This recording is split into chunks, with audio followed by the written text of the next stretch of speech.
What's up, everyone? And we are back for another episode of Who Are They? Real Talk. Once again, I am Matt, and joining me in the theater, as always, is the one and the only co-founder himself, Nick Molbach. Hi, everybody. How's it going? I literally made it here at the last second from Cleveland Indie Club. If you're out there and you are into film, it's always a great place to meet people. We just screened with me just really quickly there. So really grateful for the opportunity there, but I'm really happy to be here for some real talk. Yes, and joining us also are the other two Murmur Boys themselves, Taylor Cleek and Connor Braidlove. Guess who's back, bitches? The Cleek is in effect. Oh, boy. Uh-oh. What's going on, guys? It's good to be back on Real Talk. It's been a while. I know. We missed you very much.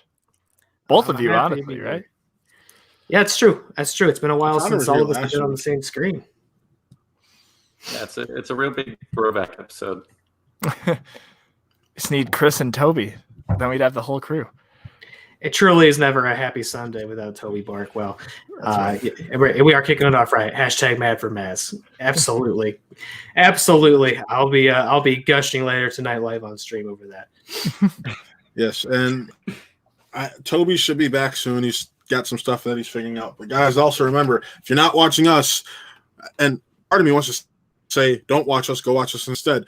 The Smash-a-thon, hashtag Smash Cancer, over on Smash-a-thon's YouTube. It is a fundraiser for Schmoedown competitor Kevin Smets. Chris and I were lucky enough to be on there earlier this morning and contribute to the Smash-a-thon. Really happy about that. Thank you again to Sean Sullivan, Paul Denuzio, and everybody else who allowed us to come and speak our minds and talk Schmoedown and talk about Smets in general. So that was a real fun time. Damn, that's still going on. That's a hell of an event. Yeah. It's 24-hour stream. Damn. Shout out to the Schmoedown community, though. Oh, man, Nick went to the Upside Down. Oh, no. I didn't go to the Upside Down. Nick did. This is a shock. Don't get cocky over there. You were threatening to go at any second. I'm on the hot spot. You like you're streaming off the internet's out. You like you're streaming off a Game Boy camera, so don't get too confident over there, man. Thomas. Hey, yeah. I knew that might be a thing because let it be said. Speaking of charity streams, this is the last Real Talk before our all-day Twilight watch-along next Saturday, November 21st. Streaming noon to midnight, watching all 5 Twilight movies. I can't believe it's finally here. It feels like we came up with it such a long time ago. Been talking about it for such a long time, and oh my god, now it's time to put up or shut up. I'm terrified. I have so much anxiety with the Twilight watch-along, but it's here, less than a week away, and we've got a lot of cool stuff lined up for it. And we've really been working our butts off to make that an entertaining event from start to finish. Got some special guests lined up. Got some amazing donation incentives lined up because we will be raising money for the National Bail Fund Network, amazing nonprofit cause battling mass incarceration. So be sure to keep your calendars clear. Join us on Saturday because we've got a lot of fun stuff lined up. I'm really excited. Part of me knows what's going to happen, and part of me doesn't. You know, sometimes it's going to be a force in nature. We'll see.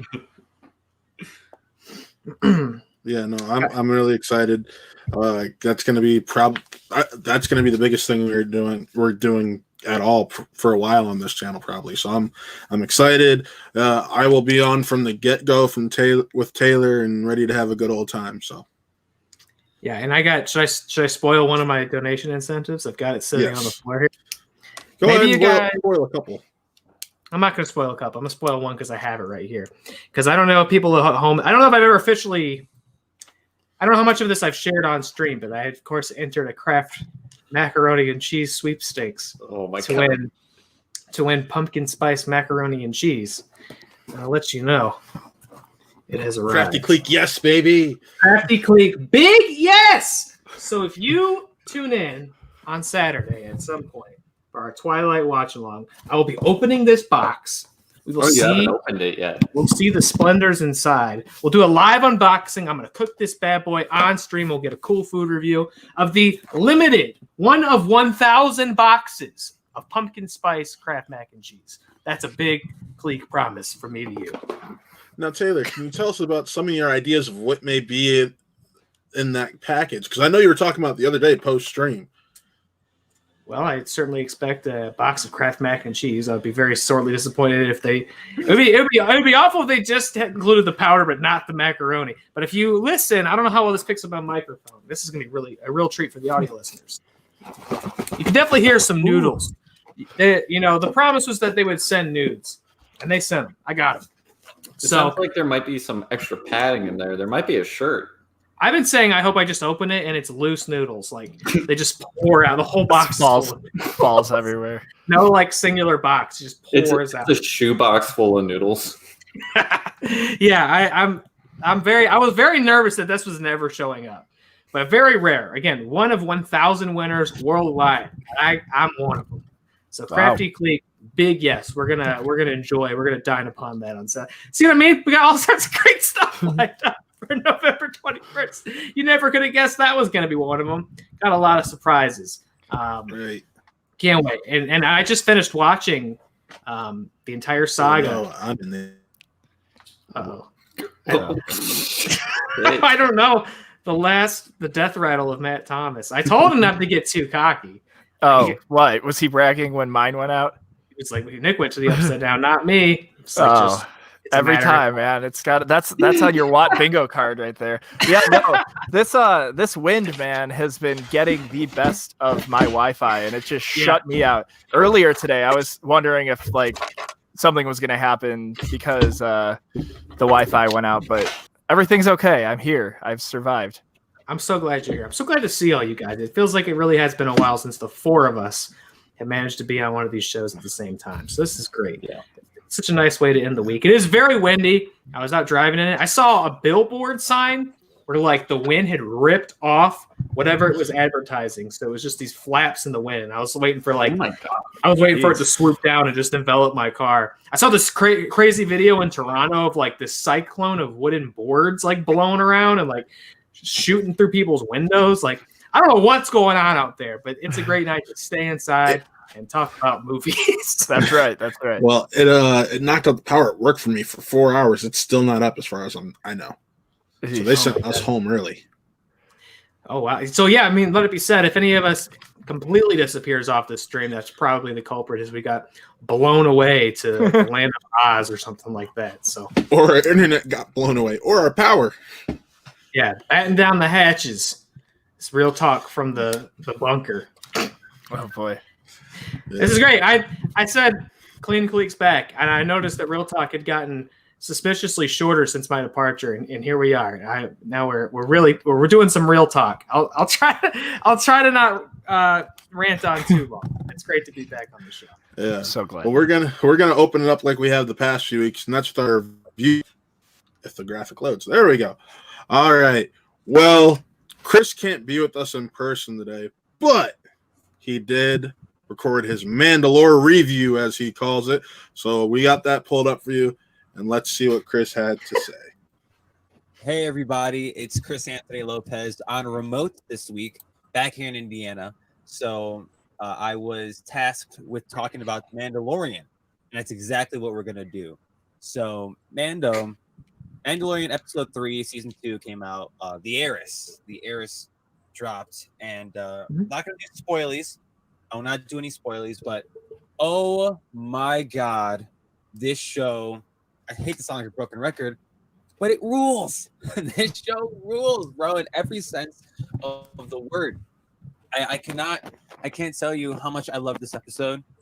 Oh, geez. I'm not going to get into spoilers, but what I will say, I'll say a few things. One, the score. Again, Ludwig Göransson. You're going to score yourself another Emmy, bro. Like, this score is incredible. 2, again, it's another Mando episode that kind of takes off track of what he was primarily doing, but we have some incredible surprises in this thing. If you're a fan of Star Wars, if you like Star Wars a little more than the average person, then you're going to freak the hell out when you watch this episode if you already haven't seen it. 3, I think this is no secret. Sasha Banks, for all my wrestling fans out there, watch Wrestle Real every Friday, 6 p.m. Eastern. Sasha That's right. Banks, and I popped so hard. I popped a few times during this episode but I think I can say the Sasha thing in confidence. She's credited as Mercedes Bernardo, her real name, her shoot name, brother. But I mean, it was just cool. It was surreal. As a wrestling fan, seeing her in Star Wars was wild. Oh my God, there's some great action in this. There were some incredible shots. The cinematography was on 10. Oh my God, I can't even tell you how beautiful some of these shots were. Bryce Dallas Howard directed this episode. BDH, I believe I can say in confidence, she directed 2 of my favorite episodes of this whole series. 1000%. She directed Sanctuary from season 1, and I love that episode so much for a variety of different reasons. But this one as well, The Heiress, she directed it, and I was tripping. And the whole time I was wondering who directed this episode. Bryce Dallas Howard. And there's a little homage to Apollo 13, I believe that's what the film is, that her father had made. And for those who don't know, Ron Howard, her father. But I love this episode. I loved it. It's one of the series' best episodes. If not, it's the best episode of the series. It's short. It's a crisp 32 minutes long. Maybe that's my only gripe with it, is that it's only half an hour. But at the same time, all the incredible stuff that we got through it, I kind of don't want to add on to it. Let's just keep it concise. You can make up for it in the next episode, because God knows that next episode or in the coming episodes are going to be freaking ridiculous. But I love this show. I love Mandalorian so much. And on one last note, I know Matt here is the resident Star Wars lead, but I also know that Taylor Cleek, the mastermind behind the Clean Cleek here at Who Are We Real Entertainment, he's also watching The Mandalorian. So Taylor, I posed a question to you. Is this some of the best Star Wars content ever? I mean, I haven't watched the Clone Wars, and not all of the Clone Wars, and I haven't seen Rebels. But in regards to live action content, is this the best? And oh my God, I'm just gonna say, is this the best Star Wars stuff we've gotten since 1983? Taylor, answer me that question. Riddle me that, Batman. Wow. That's how we should do this show from now on. We should just have pre-recorded messages that talk to each other. I've been challenged. I've been called out by the personality Chris Lopez. First of all, I will say I think The Mandalorian is definitely the best Star Wars thing that we've gotten since the Disney acquisition. And that's coming from a guy who loves The Last Jedi. But I think Mandalorian is by far and large one of the best. But I think I would definitely put it over the prequels. So what he was saying since 1983, I would agree. It's the best Star Wars thing we've had since the original movies. I would certainly say so. I love it. I'm all caught up. I love The Mandalorian. It's just a purely joyous experience watching this show. I love it. Yes, I agree. Oh my God. Either Matt's the upside down or he aggressively disagrees with what I said. I'll say it's the second best in Clone Wars all the way. Oh no! Okay, I think I'm good. I think I'm good. I will say, because Chris hasn't watched all the Clone Wars, but I know I have. It's the second best thing we've gotten since 1983. Those last 4 episodes of the Clone Wars in season 7 is the best Star Wars we have gotten since 1983, and I will stand by that till the day I die. Those last 4 episodes, there's a cut of the movie that got released, a fan edit, that because those last 4 episodes are going on simultaneously with the events in Revenge of the Sith, it's a fan edit splicing those episodes into Revenge of the Sith, and it makes me, someone who doesn't really like Revenge of the Sith as a film, love the movie. It changes it completely, and it's a 4-hour cut. It took me and my buddy Brian 3 nights to watch it, but this is definitely up there. This season has been better than season 1 already, in my opinion, because now that we have an idea of where the story is going, it's not just I'm protecting the child story anymore. We now know there's a certain mission other than protecting the child. So the cinematography, like Chris mentioned, the acting, even though a lot of it is voiceover, but just the details they pay attention to, just the tiny, minute details. A Star Wars fan makes you fall in love with it. So, I've also not watched Clone Wars, and I know that might actually start to hinder my insight into Mandalorian with the direction that it's going in. I would say it won't hinder it. It's going to hinder the potential enjoyment you get out of it. See, and that I'm not super thrilled about. Well, no, Yeah, no, that's my sentiments exactly, Connor. So I'm never gonna watch the show. No. Let me put it to you this way: you're still going to be able to enjoy it, but you're not going to enjoy it to the same level as someone like myself or Tom or Toby. I'm gonna watch it. I mean, if a character is gonna pop up and I'm like, who the fuck is this? Like, if they frame it that I should know who this character is. No, they don't. I will tell you that they do not frame it like that. This episode, I mean, Chris was so kind to not getting a spoiler, so I'll speak around them myself as well. No, go ahead, because I'm going to talk. So go ahead. But the most recent episode of Mandalorian introduces a character who I understand is a prominent character from Clone Wars, which I haven't watched, but is a character in Rebels. So, the Filoni stuff, but hasn't shown up in movies, obviously. I'm sure it's been in comics and novels and things, but not the movies. Nope. I don't think you need to know. I mean, the role the character served in the episode, you still fully comprehend it. But obviously for fans of those shows, when they showed up, they were doing backflips and screaming and losing minds. Whereas to me, it was like, oh, it's this new character showed up, So I don't think it's an issue yet. But part of what I loved so much about the first season of Mandalorian was it was such its own slice of that universe of like, here's a bunch of new characters.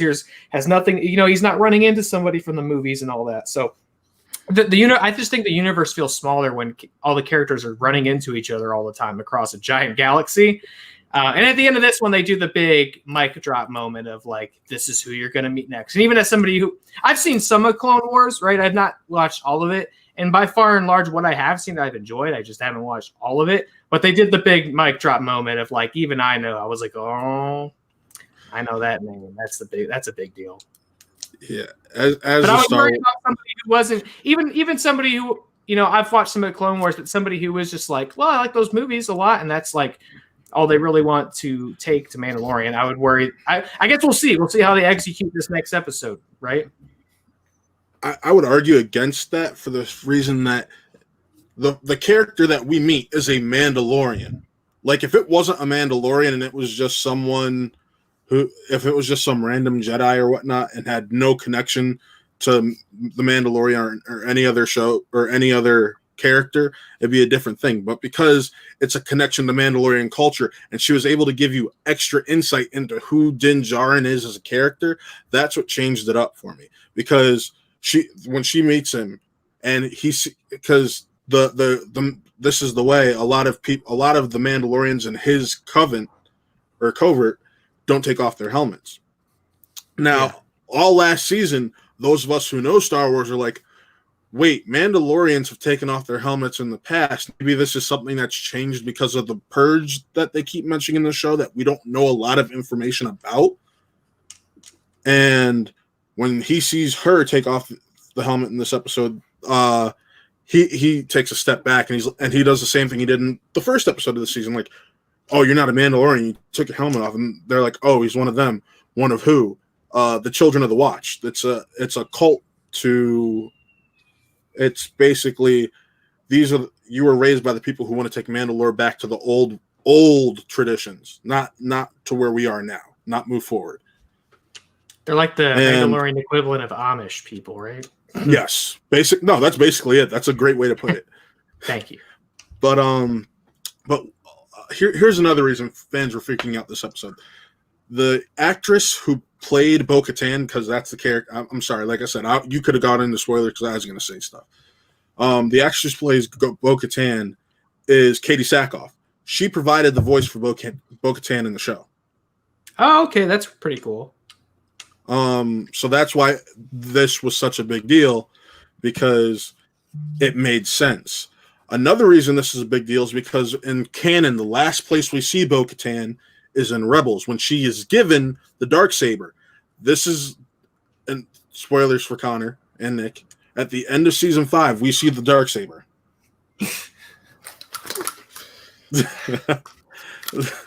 Which again was one of those things. One of those things where like I have casual knowledge of the animated show, so I was like, I know what that is. But somebody who doesn't would be like, "What's a black lightsaber? What the hell?" But I don't think you need to have all the mythology to like appreciate. No, because that's insignificant. Yeah, it's going to get explained along the way. It's just a matter of that's kind of a part of the beauty of it because they know exactly what they're doing. Oh, you want to know more about it? Well, you can go back and watch these, which are on this streaming service that you're paying for, and you can go learn about this stuff if you want to. Granted, there's Wikipedia, so you can just do a quick 2 to 3 minute read on it also. But I hope they're just clever about it and it doesn't become just live action continuation of Clone Wars and Rebels. Because aren't they adding more characters from those shows, like Rosario Dawson and stuff? That's the mic drop character Taylor was talking about. Yeah, they say her name out loud at the end, so it's like the next episode seems like they're queuing it up. That's the one where she's going to show up. And they're just smashing it together with. Well, no. So once again, because I know where what happens in these shows, it actually, if you know how things are set up from the past shows, it actually all does make sense. But they're not gonna try to force you to watch. That's what we're saying is, I don't doubt that it makes sense. Yeah, okay. I just hope that this doesn't become live action Clone Wars Rebels continuation. No, that's what I'm saying. It's sounding like it's becoming more that than like. So the rumors are it's supposed to set up that this season is supposed to set up a lot of spin-off shows. Yeah, I don't care. I don't think I'll ever watch an episode of this show. Connor, as somebody who's kind of in the same position as you, I fucking love The Mandalorian. I've got these like reservations where I'm like kind of afraid of where it's going to go because I think it's what I love a lot of things about it, but one of the things I love is that it's in Star Wars, it's in the universe, but it's its own thing, starring an original character, and he's helping out another original character, and he's going all these side quests where he's going to planets we haven't been to before, running into creatures we've never seen before, meeting new characters. It's all its own thing, its own mythology within Star Wars. Whereas this feels like now we're getting back into again the other show. So so far they're fine. That's just my fear. I'll give it a shot, but the moment where like I'm just like I don't know what's going on. I don't know. It'll never treat you like that. I promise you that. Blanking out. It'll never treat you like that. I promise you that. But Taylor, with that being said, with what you just said, did the ending of episode 1 bother you? With the character who shows up? Yep. So even that, I'm gonna be honest, and obviously that's harkening back to the movie, so it's a different. Well, I already know about that, isn't it? Yeah, I know. But, yeah. I wasn't saying that because I knew I was going to get Nick to watch it. The hotspot's okay. Are you kidding me? The second that Boba Fett shows up, there's no way that I'm not seeing it on my Instagram feed. Yeah, it was too cultural. Yeah, that was literally spoiled like the second. Yeah, I saw it. Yeah, no, and it was that's a different conversation, right? Because that's harkening back to a famous fan favorite character from the movie. So very different from Clone Wars and things where it's like that's really where your diehard Star Wars fans. I'll be honest. I'll never watch Clone Wars or Rebels. Here's what I tell people who say that: to understand what's going on in The Mandalorian, just watch the last 4 episodes of Rebels ever. I can't do that. I can't just skip 10 seasons of a show. Yeah, I can't do that, and I have no interest in watching those shows. The reason I say that is because all you need for the last 4 episodes of Clone Wars, is what I mean. All you ever need to have seen is Revenge of the Sith. That's all you never need to see. Which is the greatest Star Wars movie next to the. I'm sorry, it is. But the Boba that's Fett my contribution is to interrupt and say, hey. Episode 3 is great. High spot. That's right. The Boba Fett. But you asked me about the character. You asked me about Boba Fett. That's obviously a different thing. At the same time, I don't know. I'll see how the real execution of that character coming back is because so far I kind of feel it's a little bit of a jump the shark thing, to be completely honest with you. And that's why I pulled this out, because Cobb Vanth, the character we meet in episode 1, Cobb Vanth, Timothy Oliphant, badass. Cobb's And good. yeah, introduced in this book. Boba Fett, the idea of Boba Fett being alive is also introduced in this book. Okay, so what you're trying to tell us is if we haven't seen Clone Wars, we haven't seen Rebels, we haven't read that book, then we're going to have no context to this character whatsoever. No, they still make it so you understand it, and Taylor can attest to that. It's not like it's not like they're like, here, this is how it is, take it as it is. And it's not like they're making you question it. You can still understand it. It's just the business model of, here, we're going to make you understand it, but if you want to learn more. Yeah, I agree. You don't have to have experienced that other like supplementary material, the comics and the spinoffs and things to get what's in Mandalorian so far. That's my thing. I hope it stays that way. If you experience that stuff, obviously you're appreciating it on a whole different level. And that's totally fine, because that's what Star Wars has been for a while. That's what all these things are. It's like the Marvel stuff. If you read comic books, I could be wrong. I'll give it a shot. I mean, I was wrong about Titans. I thought Titans looked like ass, and then it came to HBOMax, and I actually really like it. So maybe. Let me tell you, Baby Yoda's worth the hype. You want to think he isn't? you see him on everybody's T-shirts and on the shelves and all that, and everybody's talking about him. You want to think this guy's a sucker. He's not going to work on me. No, he gets me every goddamn time. People are so mad he ate those eggs. I didn't care. I was like, Baby Yoda, you old rascal. People are like, oh my God, it's an endangered species. I'm like, no, if you pay attention, it says just her line, her family line. Not the entire species, just her family. It's also not real. What? Yeah, exactly. The Mandalorian connection to the TV shows is nice for the super fans of Star Wars. The Mandalorian does a really nice job of explaining things for fans who've only seen the movies, which is why it's a perfect balance. I agree thus far. I just hope it continues to be that way, and it stays its own beautiful rendition of Star Wars, and not becoming another Filoni show. And I know it is a Filoni show, and I'm not slighting Dave Filoni because it's not a Filoni show though. This is a Favreau show. I know it's a Favreau joint. It's a Favreau joint. I just hope it stays on its own thing. It doesn't become Clone Wars, the continuation featuring Baby Yoda in the background. No, because from what I've read and listened to people who know people, and what I've heard be talked about, is this season is setting up about 2 to 3 other series, live action series for Disney Plus. Well, that's the Disney of it, right? Oh yeah, it's the MCU of it. It's the Star Wars universe. But I mean, if they're all on this quality, if they're all hitting this quality bar, no gripes about it. One of them will be. The other 2 will suck. I'm looking forward to Kenobi. We'll see what the other spinoffs are in the meantime. I think the show's great so far. I love every episode this season.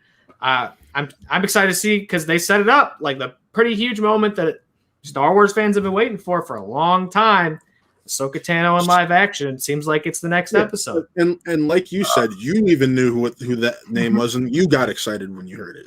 Yeah, I've seen the Clone Wars film with Stinky the Hutt. Of course I know Ahsoka. Hell yeah, brother. Come on, but my point is, like, the name, so you're like, oh, that's actually a big deal. Yeah. Even just that, even not knowing how deep that character is, you even view it as a big deal. So yeah, and the execution will be what sells. I don't know. We've been harping on the Mandalorian for a long time. Yeah, I know we've got a lot of stuff to talk about, but I love it, baby. Clean clique. We're locking it in. I love the show. I love the second season thus far, and I hope I just hope I've already said it, my piece. I hope they continue to be its own thing and do some fun original stuff every episode like they have so far. Love it. I love those spiders, man. They did an Alien episode. Of course I loved that. They did a Dune episode. They did an Alien episode. Loved that. Yeah. All right. Well, moving on. We're finally away from Mandalorian, so everybody can be happy. First thing on the docket, the Scorpion King is getting rebooted. Hell yeah, brother. Oh, yeah. Okay, but here's the thing, guys. I also said, in fact, I quite literally sent this link to you guys in our group chat with the caption, "Fuck yeah." And then I read the article. They're saying Dwayne Johnson's not in it, and it's going to take place in modern times. Wait, did it really? Yeah. What's going So on? they're gonna bring back that wristlet from the Mummy. Oh, That's the only thing I could think of. I don't know what they're gonna do, but let me tell you, when I think of Scorpion King, I'm not excited about the rich mythology and world building of like, I can't wait to go back and see those characters for a new generation. I want Dwayne Johnson and Godsmack, and if there's In the anything desert. else, And in the desert. PlayStation 2 graphics. Yeah. PS2 graphics. Hell I think yeah. Michael Clark Duncan was in it as well. Obviously, we can't have that anymore. R.I.P. But what I don't get it. Where Dwayne Johnson's like, I can't wait to bring this back for a new fresh take. It's like, dude, you're the only take. What do you mean? Who's asking like for the- more? Where's Didn't, like, fourth Brendan. sequel just come out straight to direct to video DVD. Yep. Yeah, let me tell you, as somebody who worked in a movie retail store, there's a lot of used copies of the Scorpion King sequels swimming around in society out When I there. looked at Family Video, I think we got like Scorpion King 4 in, and I was like, what the fuck? is that the one with Lou Ferrigno in it? Yeah. Yeah. Yeah. I remember Ron Perlman's in one of them. I think Batista's the Scorpion King in one of them. Wow. Yeah, and I think that was like the second or third one. The Rock never came back beyond the first one. I think the dude from like Walking Tall 2 was in one of them. I can't remember his name. There's a Walking Tall too. Yeah. Wow, that's a good gig though. He just shows up in straight to DVD Dwayne Johnson sequels. Yeah. And I think a UFC fighter's in one of those. I think like Yeah. Frank Mir or somebody's in one. I don't know. Yeah, like I What- said, there's like 6 or 7 of them now. anyway, what the hell are they thinking with this? Clearly, are they going to bring back Brendan Fraser? It's Sunday. What are you doing this Sunday? Bring that up to everybody. Throwback. I mean, he's just, got to be dead at this point, right? His character, because that was in the early 1900s. Maybe he's a mummy. Dead. 'Cause he was Brendan like 40 Fraser in as the 20s. mummy. Yeah, they do a mummy spell and bring him back. Oh, hell yeah. I don't know. What's a scorpion like? Is this going to be like a fish out of water thing? You know, like somebody cast a mummy spell and the Scorpion King's like got to get a job and pay taxes and stuff. I don't like. Oh. What is what is this? Who asked for this? If it was just Dwayne Johnson's coming back to be the Scorpion King again, I'm like, yes, fuck yes. But if it's not that, then what's the point? I don't understand who is like clamoring for more Scorpion King. Neither do I, man. Neither do I. Who do you guys want to see as your new Scorpion King? It's going to be Noah Go- Centineo. Fuck. He's already in Shazam.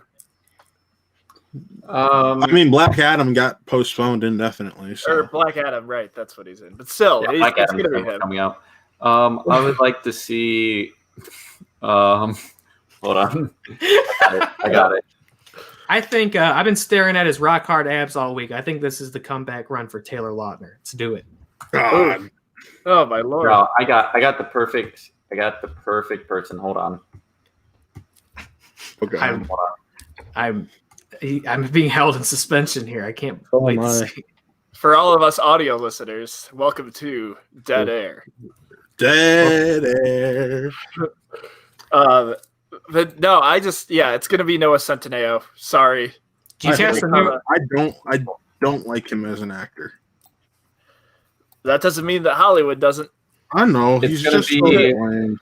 and they're listening to this podcast. It's gonna be Moises Eric. Oh God. Oh, Jesus Christ. Connor, I need to know like what the clockwork was in your head that brought this to your mind. What happened? What was your process for that? I don't know, honestly. What is that? What is that kid from? Like, what were you thinking of? Let's see. I don't He know. was in Popped Hannah in my head. It's Montana. exactly like He Goofy was in Goober. Kings of Summer. It's like Goofy Goober on the Cool Food Review. He was just in my head, and yeah, I think he would be a good Scorpion King. They could do like a Captain America thing where they like boost him up with some serum and he gets ripped. Yeah, Well, here you want to talk about stuff. He gets that's stung by a always- scorpion. yeah. God. Ripped. What do you think? You want to talk about stuff that's always on Connor's head for no reason? We got a poster for this film. What is that? What kind of sick joke? Oh is that? my God. It's an This- official poster from Lionsgate for Chaos Walking. What? Are those all the writers?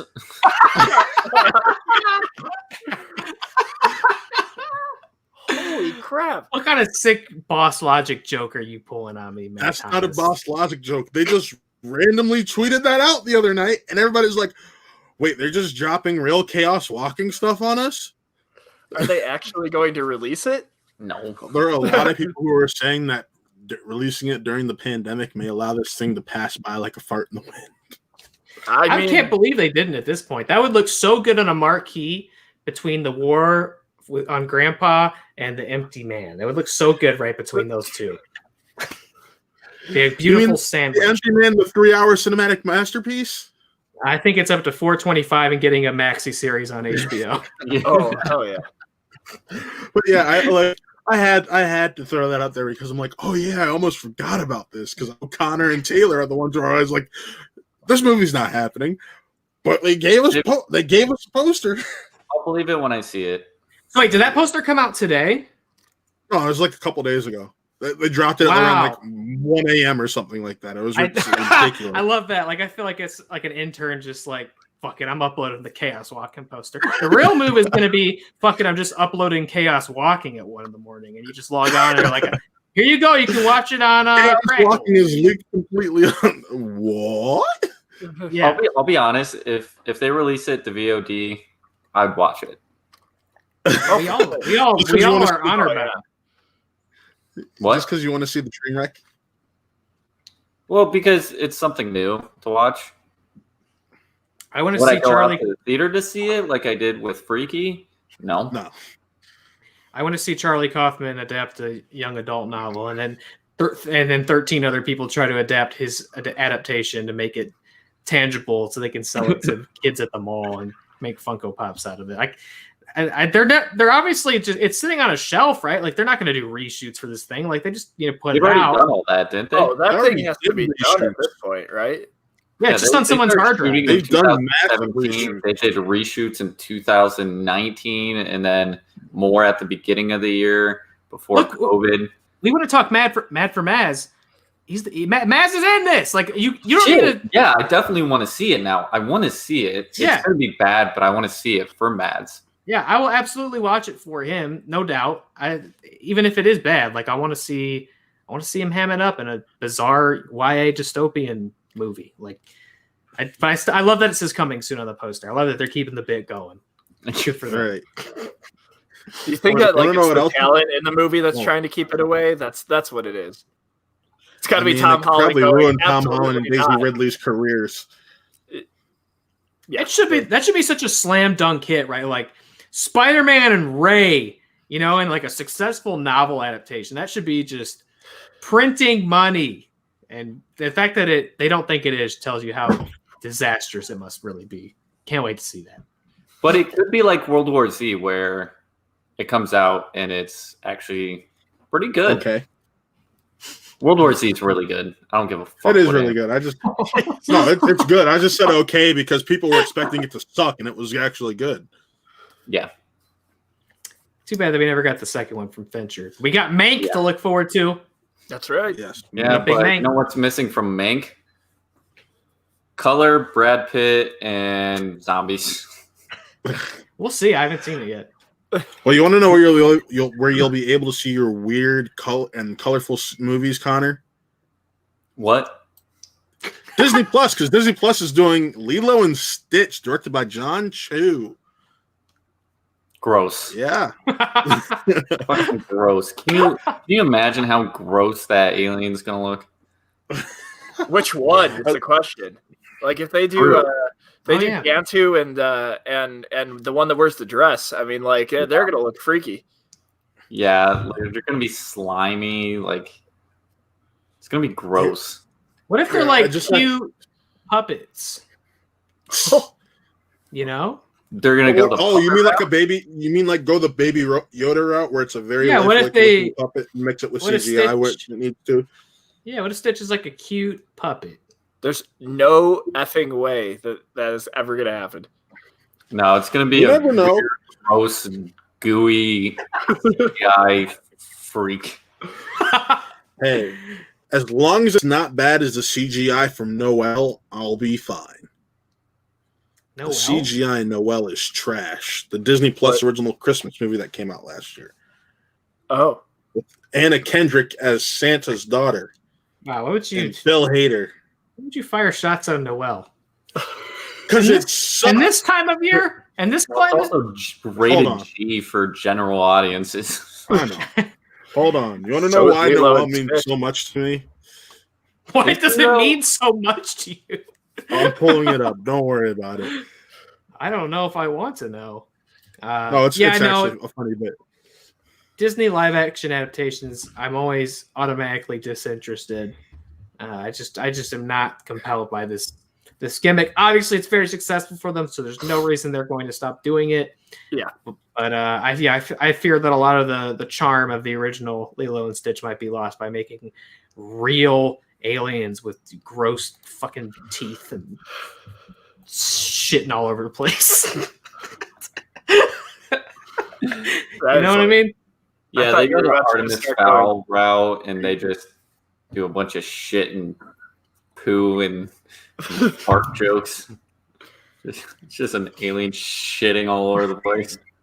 Well, that was one of the aliens played by Josh Gad. Oh no! Stitch used to take his tongue and stick it up his nose, so that's probably gonna happen. Look disgusting. Oh, it's gonna be so gross. Oh, here we go. This is why Noel means so much to me. Okay, what kind of copyright strike do we have going on here? Nothing. Santa Claus movie from reality scribe Mark Lawrence. Got this out of the audio. Aggressively right now. I didn't share the audio. Nicole, the story no, I just have to cut out the audio when I upload it. Over the family business when her father decides to retire and the brother ends up getting cold feet prior to his first big Christmas Eve flight. Lawrence penned the script and will direct the film. No release has been set. Schnapp, buy or sell a Santa Claus movie with Anna Kendrick.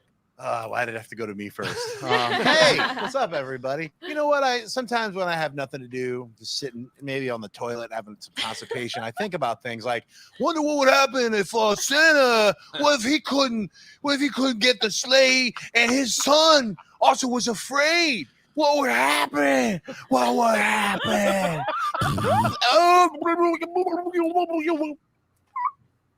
So you buy it? All right. I think we got his answer. Yeah, I'm going to sell it also. It sounds terrible. John fucking Schnepp is why that movie means so much to me. I saw the Bye Bye Man back there. That was good. Yeah, man. That was a movie talk show on a movie talk show. Yes. Now we just need one more show to react to ours. Keep it going. The infinite loop of consumption. Got to get those Showdown guys to do it for us. The Schmodown guys. Ultimate Schmodown show can put our segment on their show as we're doing their segment. And I can say why Noel means so much to them is because it means so much to you. And because it means so much to you is because of that moment with John Schnapp. Whatever. But yeah, so y'all don't want Lilo and y'all don't want Lilo and Stitch. What? Lilo and y'all don't want Lilo and Stitch. I definitely don't want that. Lilo and Stitch. I don't want that movie either. No, thank you to both. Yeah, no, thank you. No, thank you. No. If they decided to go the route of adapting Leroy and Stitch, how would you guys feel about that? Leroy. I mean, that was one of the sequels. Could you imagine the balls on Disney if they just adapted a straight to DVD sequel? Wait, Leroy and Stitch? That's not something you just made up. That's something. No, that's the third one. Well, who's Leroy? A yellow Stitch thing. He's the Stitch made after Stitch. So wait, it's like a Stitch and Stitch. Yeah. Just like the Lilo and Stitch TV show. The TV show. Oh, I like. You didn't know there was a TV show? That was a quality show. No, I've not engaged with the Lilo and Stitch extended universe. Apparently. Oh, the TV show. Every episode was about how each of the experiments somehow got activated, and they had to catch them and repurpose them to fit in the modern society. It was actually a really interesting show. It was. That's pretty solid. That's my fear for this new Lilo and Stitch movie is that it's going to be so reliant on the extended ancillary materials that I won't be able to follow along and really get it. I hope that's not the case. Moving on. All right. So yes to Leroy and Stitch, right? Yeah. Yes. Oh, Is that Bob Leroy? No. This is Bob Chapek, CEO of Disney, and he's made it known that December 10th, mark your calendars. We're going to know about what the future of Disney's film and streaming is. Guys. Is that Leroy? Sorry. What are you thinking? They're gonna surprise drop Black Widow. Well, he kind of hinted that they're gonna, for some films, go to the premiere model, which was you pay to watch it, and he hinted that Black Widow could be one of those films. Yeah, I'll wait till it goes for $20 on everywhere else at the same time. Yep. Oh, you're saying the Mulan thing of like, yeah, you got the service you're paying for. You want to pay us some more to watch something on it? Yep. Yeah. But then it went for like 20 or 5 or $10 cheaper everywhere else. Like 2 months later, but yeah, that's what happened. And a month and a half later. Literally a month and a half later. And you got special features with it, and you got to own it. Not paying $30 to see it 2 months, 3 months early, just compared to when it's going to get tossed on the service. You paid $25, got to keep it, and got all these special features that you didn't get if you paid the $30 on Disney Plus. But this feels like it goes probably beyond Black Widow. This feels like it's like we've learned some long-term lessons that we will carry with us going forward, COVID or not, right? That feels very ominous. Like we've made some decisions about the future. Basically, anything that's not Marvel will be going to Disney Plus. And probably it'll either be free, like Soul's going to be, or it will be pay for content, like what Black Widow might be, what Mulan was. Yeah, I mean, we always knew studios were going to learn lessons throughout this that we're going to apply. Like if they figured out a way that they could cut loss and make a little bit more money for less of the effort, they were going to do that. So it's inevitable, you know, and obviously we've talked at length about these COVID things, but it's inevitable. It's a shame, probably. I always prefer to watch something in the theater. I hope that will remain to be a reliable option most of the time going forward.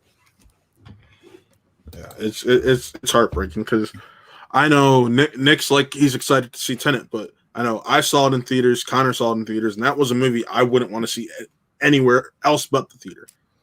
And I know Marvel movies are the same way for me. Like the Marvel TV shows, I can live with that on TV because I know I'm gonna get more information by doing so. If it's already something you planned out as a movie and I'm only supposed to get 2 hours of it and it's going to be that 2 to 2.5 hours and that's it, give it to me in the theater. But something like Falcon and Winter Soldier or WandaVision, where it was planned out to give us all this extra information, it's probably going to end up being 3.5 to 5 hours of content throughout the entire thing once you put it all together. That I understand, but the shorter form of it, no. Did we ever hear truly, ultimately, like final answer? How did Milan really do for them in that model? No, we never got the full stats. So I guess depending on what they say is the move going forward, we'll kind of have a hint of how successful it was. Yeah, I think we're supposed to find out in that December 10th announcement, which a lot of people are suggesting that Disney Plus may get packaged like Hulu, normal ESPN, all this, a few other things all packaged together for one low price and all this. And it's like, you already give it at a low price. No, like there's a few other things like normal ESPN, not just ESPN Plus, but actually like ESPN that you normally only get if you pay for cable. Things like that. I mean, my buddy Brian was telling me about it. If I could get him, he could tell more about it. But there's a lot going on there, and we just got to wait to find out what it is. We shall see. Disney's they're like the Volturi, you know. They just stand the test of time and live forever. You know what I mean? That's the reference I can make these days, and I look forward to making more references just like that one on November 21st on this channel. Jesus Christ! What's next? Well, keeping with the whole Disney theme of it all, George Lucas did an interview about a new book he has coming out, and Is that Leroy? and he gave details on what his sequel trilogy was. And You want to hear what I think? I don't give a fuck. You sold Star Wars. Just shut the fuck up about it. Jesus goddamn Christ. I'm with Connor, actually. I can't stand George Lucas. I'm sorry. That's my favorite talk show host. I'm actually with Connor on this because you gave you gave up your right to complain about anything the moment you sold it. Yeah, and you got $4 billion in return. But he did give that all to charity, but he also got Disney stock.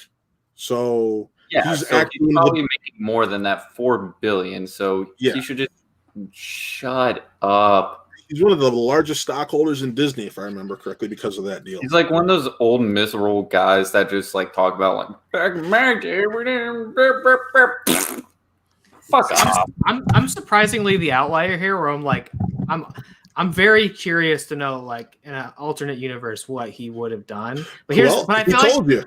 Yeah, I plan on using really bad graphics, and then I plan on re-releasing it 7 times with different. I plan on using really bad graphics, and I'm gonna make it. We're gonna have Gungans having sex all over the screen, and it's just gonna be the greatest movie of all time. And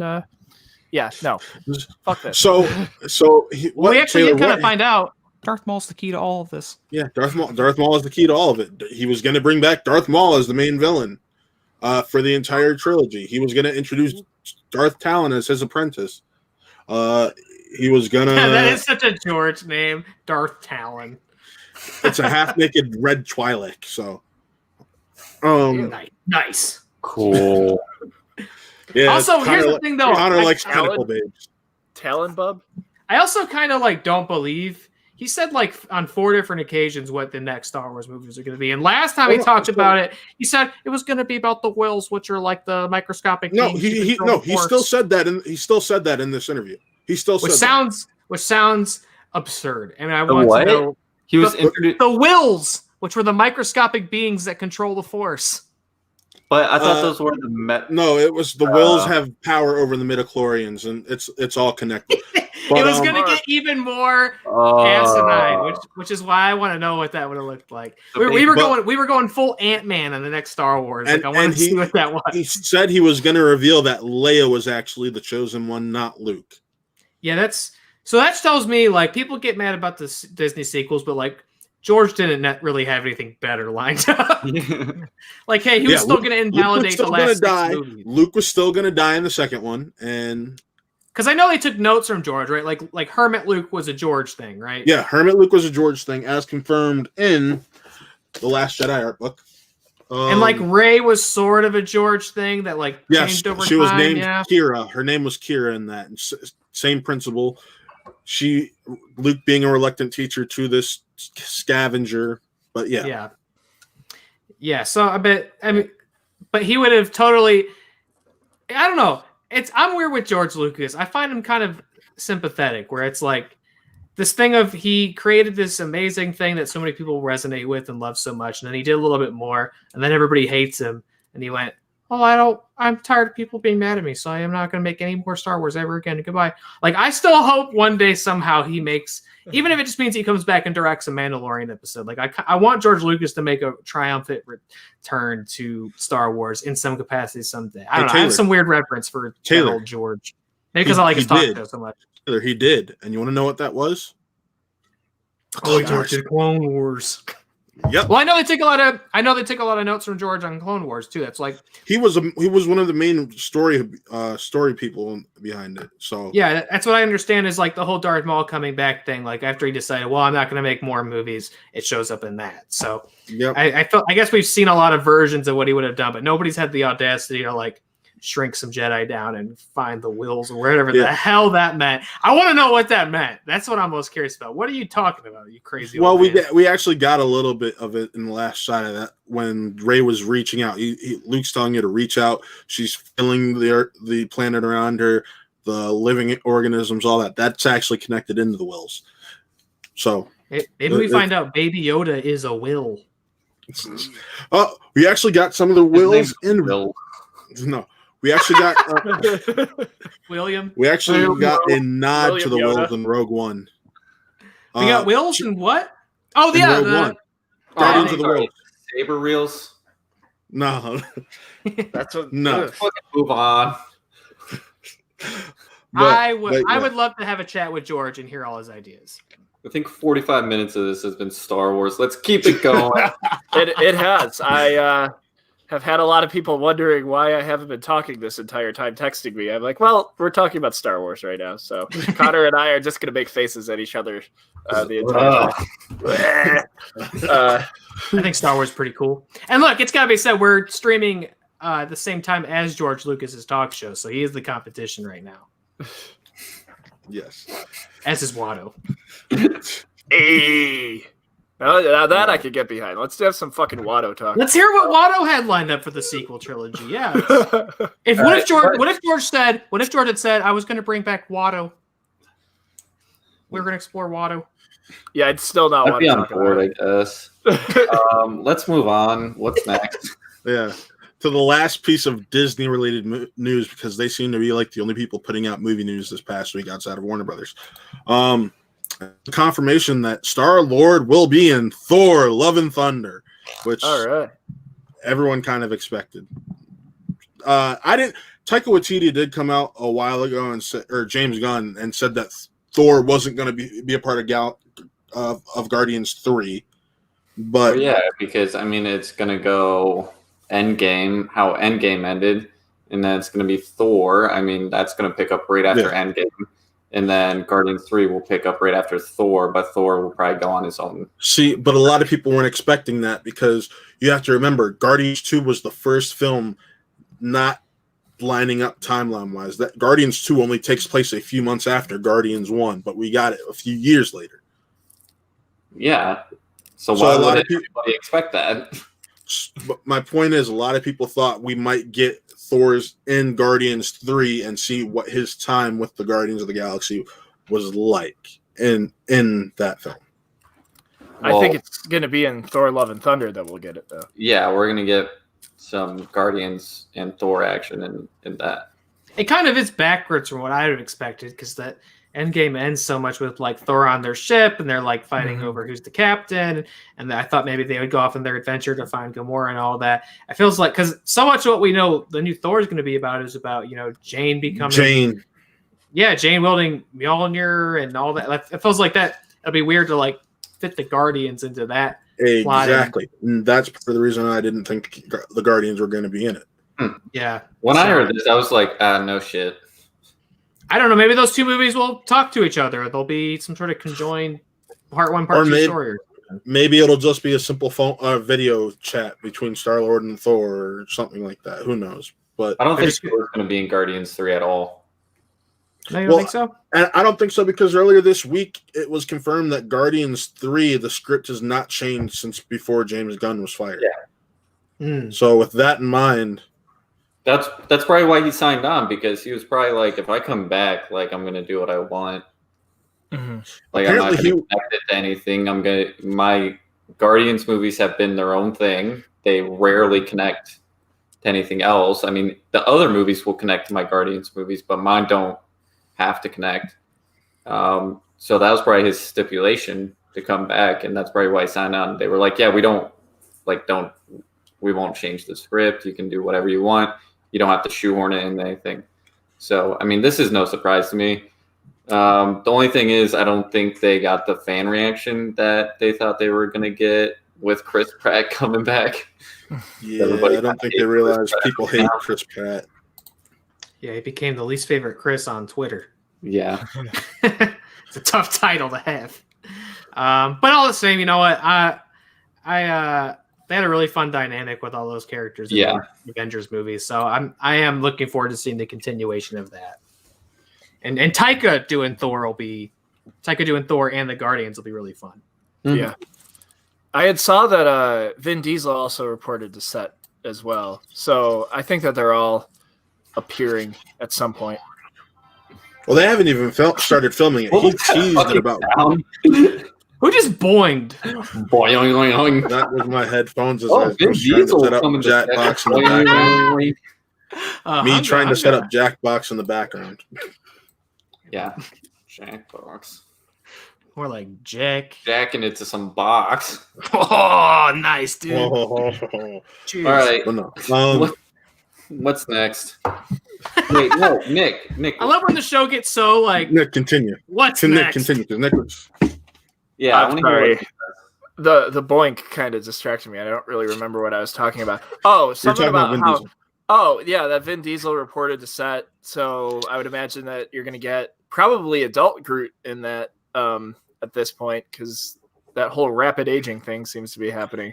I had thought that I had heard that the next time we saw him, he was going to be full on ginormous Groot again, which is crazy because I honestly forgot that he even looked like that at one point. Not that Guardian, like that Guardians first movie just like feels like it's fallen out of my collective subconscious, but I'm excited. You know, this Thor movie. I was right after Ragnarok. I just wanted to see the next Taika Thor movie because I thought that he did such an incredible job, and it became one of my favorite MCU movies overall. And you had the Guardians to that. Whichever Chris plays Star-Lord at this point, Chris Anthony Lopez could do it. I would be really excited just to see, again, that dynamics is going to be amazing. Yeah, no, I'll see it. Taika's the big selling point for me. That's like we're pulling your arm. Like, guess I'll see it. well, no, it's because I'm not gonna lie. I only really I like the first one. I hate the second one, but I loved Ragnarok. So Taika's the big selling point for me. If it wasn't Taika, and if it wasn't the storyline that they're telling, honestly, because everybody hates the second one. Yeah, well, I know a few people who actually like that movie. It's crazy. Guardians? No, Thor. Oh, both, honestly. Thor. Yeah, I hate Guardians too. Actually, it's one of my least favorite ones. I don't mind it. I kind of like it better than the first one. To TVA. Me too. I need to watch it again, but I love that first one. I just did a rewatch of the MCU, and I'm like, yep, this is firmly at the bottom of my list because it became you get a joke, you get a joke, you get a joke, you get a joke. It wasn't natural. It was like every other line was a joke, and it was less impactful. Wait, no, Iron Man 2 is the worst. Iron Man 3 is like right. Iron Man 2 is definitely the worst Iron Man movie. Yeah.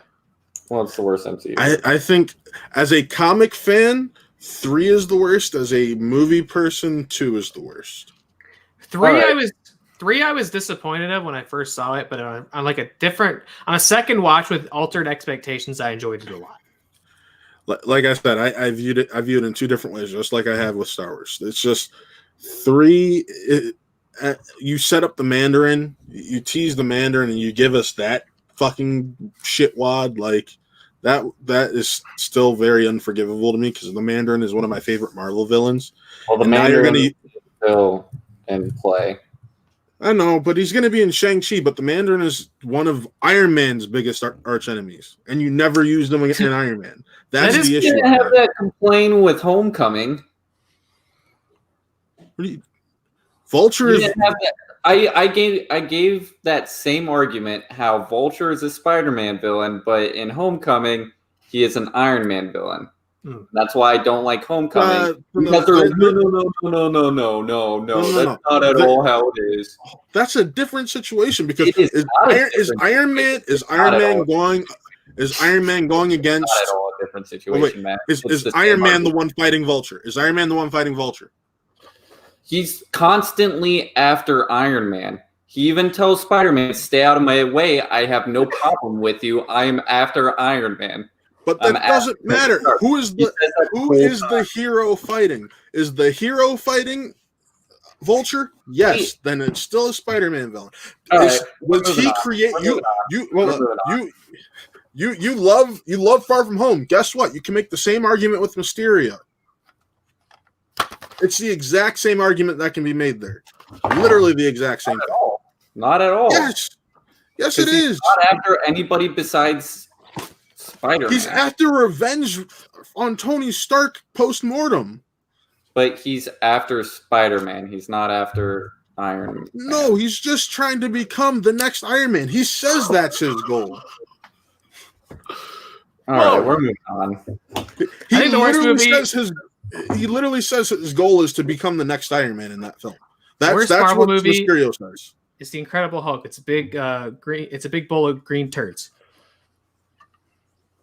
Let's go to Ray's liver and onions. What's next? Oh, hey. I don't know. Sorry, what? Figured. I don't like Guardians of the Galaxy 2 because it doesn't feel like they're in the galaxy. It feels like they're in one planet. That's all I have to say. All right, let's go on with whatever the fuck we're talking about at this point. I don't even remember. Yeah, Let's have a new show called Arguing About Marvel. I bet we could do the cleanest click of all time on that one. Oh, jeez. All right, moving on. We have the Happiest Season trailer dropped. An LGBTQ love story featuring Kristen Stewart and Mackenzie Davis that's coming to Hulu on November 25th. What did you think of Don't leave out Dan Levy. Dan Levy's the only reason I'm going to be watching this. I don't know Dan Levy, so hey. Eugene Schitt's Levy's son from Schitt's Creek. I gave Schitt's Creek 2 episodes and I said this isn't for me and stopped. I give you 2 thumbs down because you're wrong. That's a real stupid take, Matt. Shit. Schitt's Creek is the best sitcom ever made. I'll say that. Please. I'll see this movie. I'll see it. Hey, Yeah. this movie looks joyous. That's right. Yeah, this movie looks great. Yeah, it does. It looks very good. Alison Brie love- makes a random appearance in it. At Aubrey Aubrey Plaza. Plaza. I like everyone in this, and I don't know how you guys feel about Christmas movies, and furthermore, the subgenre of Hallmark Christmas movies, because that's essentially what this is aspiring to be, with like maybe a notch above, has a little more steam and star power. Yeah. I think this looks great. I love a cheesy little holiday drama comedy where like all your problems can be solved through your friends and family and having a nice day. Yeah, this looks just enjoyable. Yeah. It Good looks cast, good heartwarming people. and heartbreaking at the same time. And look, I've had Kristen Stewart on the brain lately. I feel a deep connection, and I'm excited to watch more of her work now. All right, so we're all excited for it. Nick, are you excited for it? Absolutely. Happy Real Days, and also obviously the conversation, of representation and seeing LGBTQ stories. That especially with like renowned actors, respected names. Both of who are LGBT, both of who are in the LGBT community, if I remember correctly. No, I didn't know that. Yeah, I didn't know that about Mackenzie Davis. I think she is, if I remember correctly. Oh, I didn't know that. All the same, I think this looks great. I can't wait to watch it and feel nice. It's so great when you watch something and you feel nice. You know what I mean? It's got Victor Garber in it. I saw that and I'm like, sold. Great cast. Can't wait. I think this looks wonderful. I can't wait for Happy Real Days. He's in Schitt's Creek too, by the way. Hey, He's in Titanic. He's in Legends of Tomorrow. He's in a lot of stuff. Victor Garber is one of the greatest actors who've worked in the last I 25 was just years. saying because we were talking about Schitt's Creek, Matt. Get off my fucking back. I didn't get on your back. I was just giving him compliments. I get real heated when I have a glass of wine. where you gotten that glass there, Buster? Hey, I was just about to say, damn. You are on one tonight, as they say. I'm drinking. Look, I'm ready. I'm ready for what's the name of the movie? Happiest Season. Happiest Season. I got my Christmas ale, and I'm drinking it, and I'm feeling holly, and I'm feeling jolly, and I'm ready to watch that movie on Hulu when it comes out. Day after my birthday. What a treat. What a gift. Yes. And leading right into that Black Friday holiday. I don't have to be responsible for it anymore. Cheers. I'm off that day. I'm so happy. All right, we got one more piece of news, right?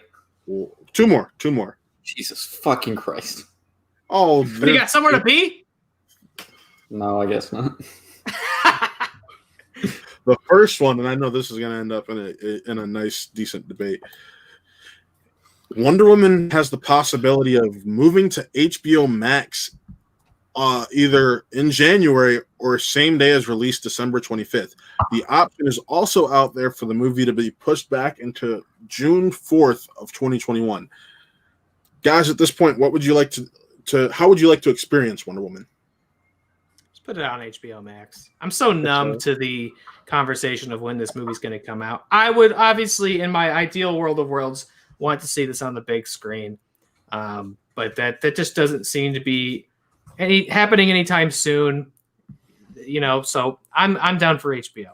I know it's not what they envisioned. I know it's not what Patty Jenkins wanted to see, but I'm down to watch this movie on HBO. I hope that's what they go with.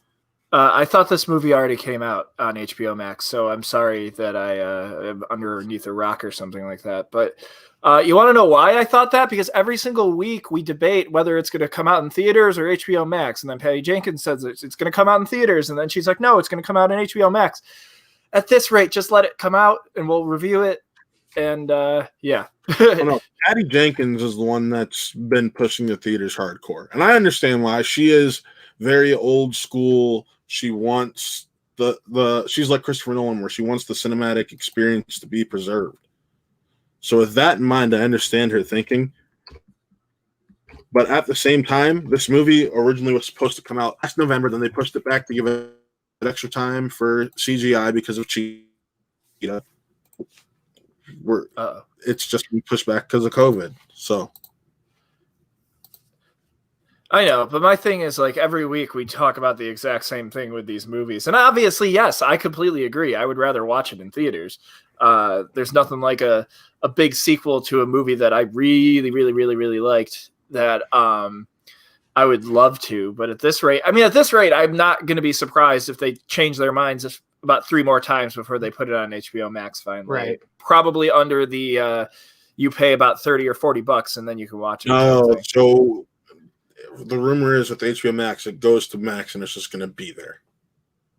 Because the idea is that the behind smartest idea at that point, though? Yes, because the idea behind it's similar to when Disney put Hamilton on Disney Plus. It's going to drive up that subscriber count, and you're going to make your money that way. Yeah, I mean, I don't disagree. I wish that they would have done that for Mulan instead of thinking that they could just suck the life out of everybody's wallet. But that's Disney for you. Disney. But like I said, I don't know. At this rate, I just want to see this movie because I feel like I've been waiting way too long for it. I agree. But I'm also one of those people who's incredibly just like, oh my Lord, can we finally just get, or not? I get that it's something that we need to talk about because it's happening in the world, but I just feel like every week we talk about, is this movie coming out here? Is this movie coming out there? I was shocked when I saw that Soul was coming out on there, but now obviously we know that they're focusing on streaming. And if this comes out on here and it does well, that could be the needle to drop where, they're also going to be switching everything to streaming as well, And I hate that because I love the theatrical experience. The theatrical experience is what's helped build me as a person because when I'm bored, I don't like to sit at home and watch a movie. I'd rather drive to a theater and watch a movie. And that's what's been driving me absolutely insane these last 9 months, 8 or 9 months. I hear you. Like, I'm right there with you. It's the ideal way to see these movies, but we're not living in an ideal time, unfortunately. And I would rather they just welcome back, Poo Poo. I would rather they just go ahead and bite the bullet and put this out on HBO at this point. I want to watch this movie. There's tons of blockbusters left to come out. WP's pulling other stuff off the schedule, right? They got rid of Death of the Nile and something else. That's Disney. Oh yeah, god damn it! Whatever. All the studios are giving up on December releases. They're going to do the same for this movie. They may as well just bite the bullet and say, "Happy Reload Days! You can watch this on HBO. Go sign up for it." Yeah, it's going to HBO Max. It'll be like a Christmas release. I guarantee it.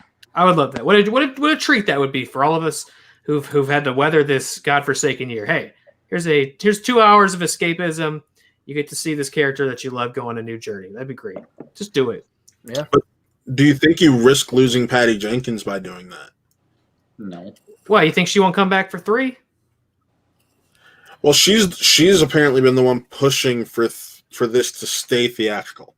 Well, she needs to get the She fuck over it. doesn't want it to go direct to Right. streaming. Yeah. Does she realize that at this rate, it's probably going to be how The the thing movie is- comes out successfully? Like she's a good director, but I don't think they view her as the same way as they view Christopher Nolan or Zack And I would have said Snyder. the same thing to Christopher Nolan. I would have said, Chris, sorry, get the fuck over it. We're dealing with a global crisis. It's bigger than movies. But why they did that is because, they want Christopher Nolan to keep making movies for them. They want Zack Snyder to keep making movies for them. That's why they gave him his cut on HBOMax. I don't think they view the same, they don't have the same viewpoint as her. So I don't think they're gonna be like, get the fuck over it. Like, no one's going to the theater anytime soon. We need to get this out of we need to make money off of this. Otherwise, we're just it's Just building interest. yeah. Yeah, and I get that. I guess my thing with it is the fact that she's the one has seemingly unlocked this entire potential with the character. She's the one who's gotten the most out of Gal Gadot as an actress. Any other movie you see Gal Gadot in, It's not her. Is it? she wrote this one, if I remember correctly. It seems like it's been said. I think Gal Gadot said as much as the real spirit and success of these films hinges on that director-actor relationship. So I agree. It would be a shame for her to not come back and do the other one. But look, WB already tested this thing out with Tenet. Didn't work out in their favor. Ultimately, it's just not going to work to put it out in theaters. I think, I guess the idea of it playing on a big screen is great. But I would say if nobody's sitting in front of that screen, then what's the point? So what's more valuable, the room that people watch it in or that people watch it? And Tenet proved people weren't going to come and watch it right now. So I think they may as well just put this thing out. And Patty Jenkins, it would be a shame if it meant that much to her that she didn't come back for the third movie. But at this point, it's this stuff's bigger than any one of us and what we expect. I say we as if we're all directing blockbuster films, but it's bigger than any one person at this point, right? We're just not. It's not the ideal way to watch the movie, but nothing about what we're experiencing in the past year is ideal. So I think you just got to make an exception right now, unfortunately. And like I said at the start, I'm very numb to when is Wonder Woman coming out? I'm sort of numb to all those conversations now because it feels like and again, like Nick said, this is what we do. We have these movie shows. That's the leading movie story of the year is, stuff not coming out and production's halting. So of course we got to talk about it, but it's I'm so worn out, on the projections of what's going to happen. At this point, I'd rather they just put it out where I can watch it in my house. I'll pay extra money for it if I care about the movie. You gotta earn that care, but Wonder Woman, I'd pay extra money for. I'd rent Wonder Woman for $20. I would do that. It looks good, and you're not even having to rent it. It's just gonna drop on HBO Max if that's the case. Yeah, and that would be amazing too. If that just showed up on my TV tomorrow, that would be an amazing surprise. I think that's just what they need to do, and. It sucks when you make an amazing blockbuster film with this amazing iconography and characters people care about. You think that should play on the biggest screen possible, but just not the world we live in right now, sadly. Yeah, I mean, it sucks because this film is a film that has the potential to make $1 billion. The first one made north of $800 million. No movie is going to make $1 billion. I'm just not going to be $1 billion movie. I'm not talking about. I'm just talking about in a non-pandemic world. This is the type of film that had the potential. That had the potential of making $1 billion. I'm not talking about pandemic world. I think part of it because she probably has a director kickback, probably, right? In her contract, she has a kickback on. Probably, but she also is the screenplay writer in this, so she's got some extra on it, most likely. Yeah, I think it all boils down to wanting it to come out in theaters for money, but no movie is gonna make close to $1 billion. Even next year, in the summer, it's not gonna happen. it's gonna take like 2 or 3 years for it to be back to like this movie made $1 billion. This movie made $1 billion. Like every 3 months, a movie's hitting $1 billion. Like it's gonna be a couple years before we see that happen again. Yeah. I would just like to acknowledge if you had Taylor saying "Welcome back, poo poo" on your Watt Bingo card, because we really should build a Watt Bingo card. I feel like there's a couple like solidified spaces at this point in our show. Like that I feel like that'd be an interesting endeavor. Welcome back, poo poo. Good to see you, poo poo. Someone goes into the upside down. Oh yeah, that's almost a free space. I unplugged my mic. There's got to be, because I haven't done it yet, and I shouldn't because of where it's positioned right now. I'm not holding it 240p. Really scared. Really scared. Hits 3 hours. You could do a whole week of really bingo. Scared hits an hour and a half. That's a tough space to get. Wrestle Reel hits an hour and a half. That is a regular. Easy. Welcome back. Right. Really, The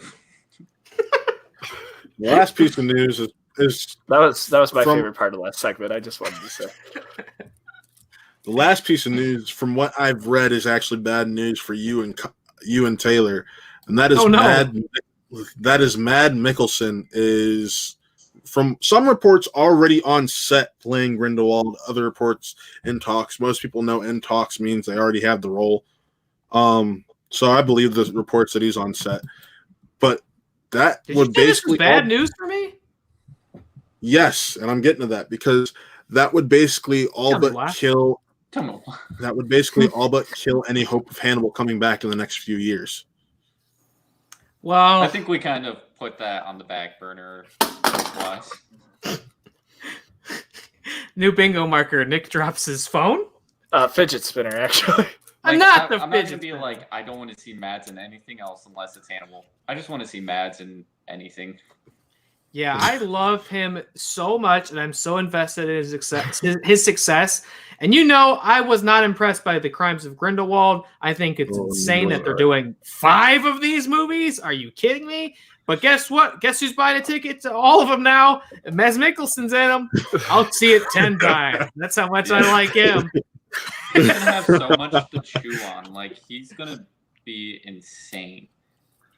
Love to see him cast some spells. That'll be so good. You think they're gonna bleach his hair? I hope they do. I don't know if they'll bleach. I hope they bleach his hair, but they don't keep that goofy mustache. The Hitler-esque stash. Yeah. Whoa. That mustache is a little goofy. Although you know what? There's no look on this godforsaken earth that Mads Mikkelsen couldn't achieve. So I'm here for it. And look, I know you had the conversation last week, so I won't dive into it. I wasn't thrilled to hear Johnny Depp had to back out of it, and that was a very unfortunate announcement. But I'm such a Mads Mikkelsen simp that they got my interest again. Yep. What a way to describe it. I love it. I mean, that's like literally when I'm like. I even said, well, I know I was all upset about Johnny Depp, but I think I got more interested in this now that Mads is the one. And I felt bad for it, but it's true. I'm not going to lie. Mads is one of the most underrated actors in business. Dude's never he doesn't go for the giant leading roles, but he's always memorable in his roles. He deserves that leading role. I want him to get, when they were like, he's in Doctor Strange, I was like, yes, but he was such a one-off Marvel villain. They're like, he's in Star Wars. Nah, he was a one-off character. And this is like a marquee character and a huge franchise. When you see his he's Icelandic? Danish. Yeah, when you see his Danish movies, like they're really fucking good when he's leading in them. Like you have The Hunt was really good. He's fucking great in that, and he leads in that. And then not to be confused with that shit pile that came out earlier this year. The other one where he's like, it's him and like his like high school buddies. I can't remember what it's called, but that was really good too. Also in the Pusher movies with Nicholas Winding Refn, and that he's like, what's that one? Valhalla Rising? Yeah. good in that. Obviously, James Bond just fucking killed it. He's one of the most memorable James Bond villains in the last 25 years. Yeah, that's why I love Casino Royale the most out of all of them, is because of him and his villain. Just a brilliant actor who brings a gravitas to everything he does. I would say, literally, I'm not kidding. And this sounds like hyperbole. He's my favorite working actor right now. Anything he's attached to. You heard me talking about like Chaos Walking. I'm like, yeah, dude, I want to watch Chaos Walking because I want to see Maz every time, man. He's my favorite actor. So this could be huge for him. So I'm very excited for him. I'm very invested in his success. I love him. You know, I really, because I'm like, I'm the one who was like, yeah, I'm really digging these Fantastic Beasts movies after the first one. And then we got 2. And as I said, this is one of those movies where I was less excited for it, and Nick was really excited for it. And I'm the one who ended up seeing it. Nick still hasn't seen it to this day. Well, he's seen 30 minutes. Did you say you were really into those Fantastic Beasts movies when you only saw one? Yeah. I mean, like, I'm on board for I know, you're on board. And trust me, yeah, I was too. And no, I have not seen the second one because the first episode of Real Talk, I got such good reviews by you two that I went, no, you know what, I can wait on it. Well, remember, you came over when it came out on DVD, and you watched 30 minutes, and you're like, yeah, this man, is I got 30 minutes. I watched 3 episodes of fucking Mandalorian, and I haven't gone back since, anyways. Whatever. So, like, trust me, there's a huge list of shit I gotta watch, and Fantastic Beasts and Where to Find Them 2 ain't, or whatever it's called, ain't one of them. It's gonna be, but hey, you know what? I'm with you guys. Throw Mads in it. Am I one of the only people who thought that his villain in Doctor Strange was okay, and maybe it was because it was him? You know, I didn't hate the look. I feel like he was okay, but underutilized. Right. Yeah, well, no, I thought the character was fine. It was just such a one-off Marvel villain that was never going to come back. It was an origin story, portal in the sky, finale type bullshit that we get in every single Marvel movie. But that said, I will watch this movie. I wonder if we're going to get like the exact same look that Johnny Depp gave, because apparently it's going to be confirmed because it makes sense. You don't want to completely change up what's now considered an iconic look for that character, because people loved that look. Do you think they'll bother to even acknowledge the? Do you think they'll just keep rolling with the punches, or they'll say something like, magic happened and he looks like that now? Well, he can disguise himself as anybody. I was just about to say Polyjuice Potion. I hope Dumbledore looks at him and goes, disguise himself as Hannibal Lecter. Yeah, I hope Dumbledore looks at him and goes, God damn it, you're even more beautiful than the last time I saw you. Well, they don't have that. They're not supposed to have that giant meetup. And that's another reason why I'm so excited, because you get Mad versus Jude Law. Yeah, they're going to be like... Jude Law is going to be fantastic. And they're going to be flirtatious and shit. It's going to be great.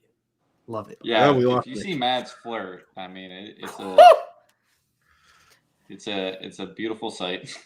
You know what? And Mads Mikkelsen, that's the thing. Mads Mikkelsen, there's a lot to take away from Hannibal, but he takes Hannibal Lecter, the fucking cannibal from Silence of the Lambs, and makes him this like rich, seductive, like character that you know is just objectively evil, and you know he's the villain, but god damn is he so charming. You just want to you can't even hate him, which I feel like could really play into the strength of this story that they're trying to tell. Because I know that's the thing, right? Is like Dumbledore and Grindelwald, they go back, they're buddies, they had like a romance. They're lovers. Yeah, so like it's that like will they, won't they? Like he wants to take him down, but he still cares about him. Like Maz can communicate that. Yeah. Yeah, I mean, that was one of the more interesting things about the new Fantastic Beasts film, was the learning about that blood pact that they made, that they can't harm each other. Yeah. And that's why Dumbledore is using Newt as this tool. That was the most interesting that film. I'm like, yo, you've introduced me to someone who I'm actually more afraid of than Voldemort, because Voldemort couldn't take over a fucking school. And Johnny Depp did great with them. I'm not going to take that away. Like, that character and Newt were the selling points for me. Granted, like I said, Steve Kloves is now back to writing the scripts, so he can make that writing actually workable. It's just The next one needs to be a lot better than the last one, and this is a great start.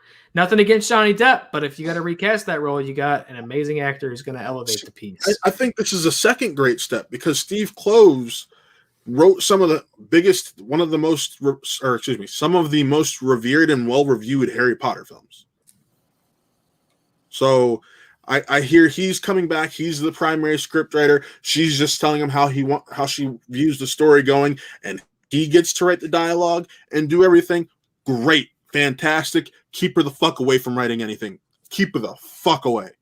That's a smart move. Yeah, I agree. I've not been very interested in more of these movies, but they found it. Those sons of bitches found a way to get me engaged. I'm back. Let's go. All right. Better than ever. All right. Well, that's all the news. So we're gonna do this real quick. Let me get. What are we gonna do? Got the one Jackbox game of the week. So the question is, boys, which one do you want to go with? Well, hold on. Before we do that, I've been asking you guys to do this, and then now that I'm on the show, let's do a quick little outro for the audio listeners because we don't want to include Jackbox audio. So let's say real quick, Real Talk listeners, thank you for listening. Right. If you want to catch the game night footage, cruise on over to our YouTube. You can catch the rest of the show. What we got Plug Master in this week? What else we got? We got Spin from the Reel on Wednesday. What's going on there? Well, I can tell you about Really Scared. If you want me to talk about Really Scared, I can tell you we are talking about Freaky, new Blumhouse joint on Thursday, 8 p.m., as well as all the best horror movie news and trailers of the week. But we'll be talking about Freaky. Can't wait. Had a blast watching that with Jessica at the Mayfield Drive-In. What's going on? Are we spinning from that reel on Wednesday or what?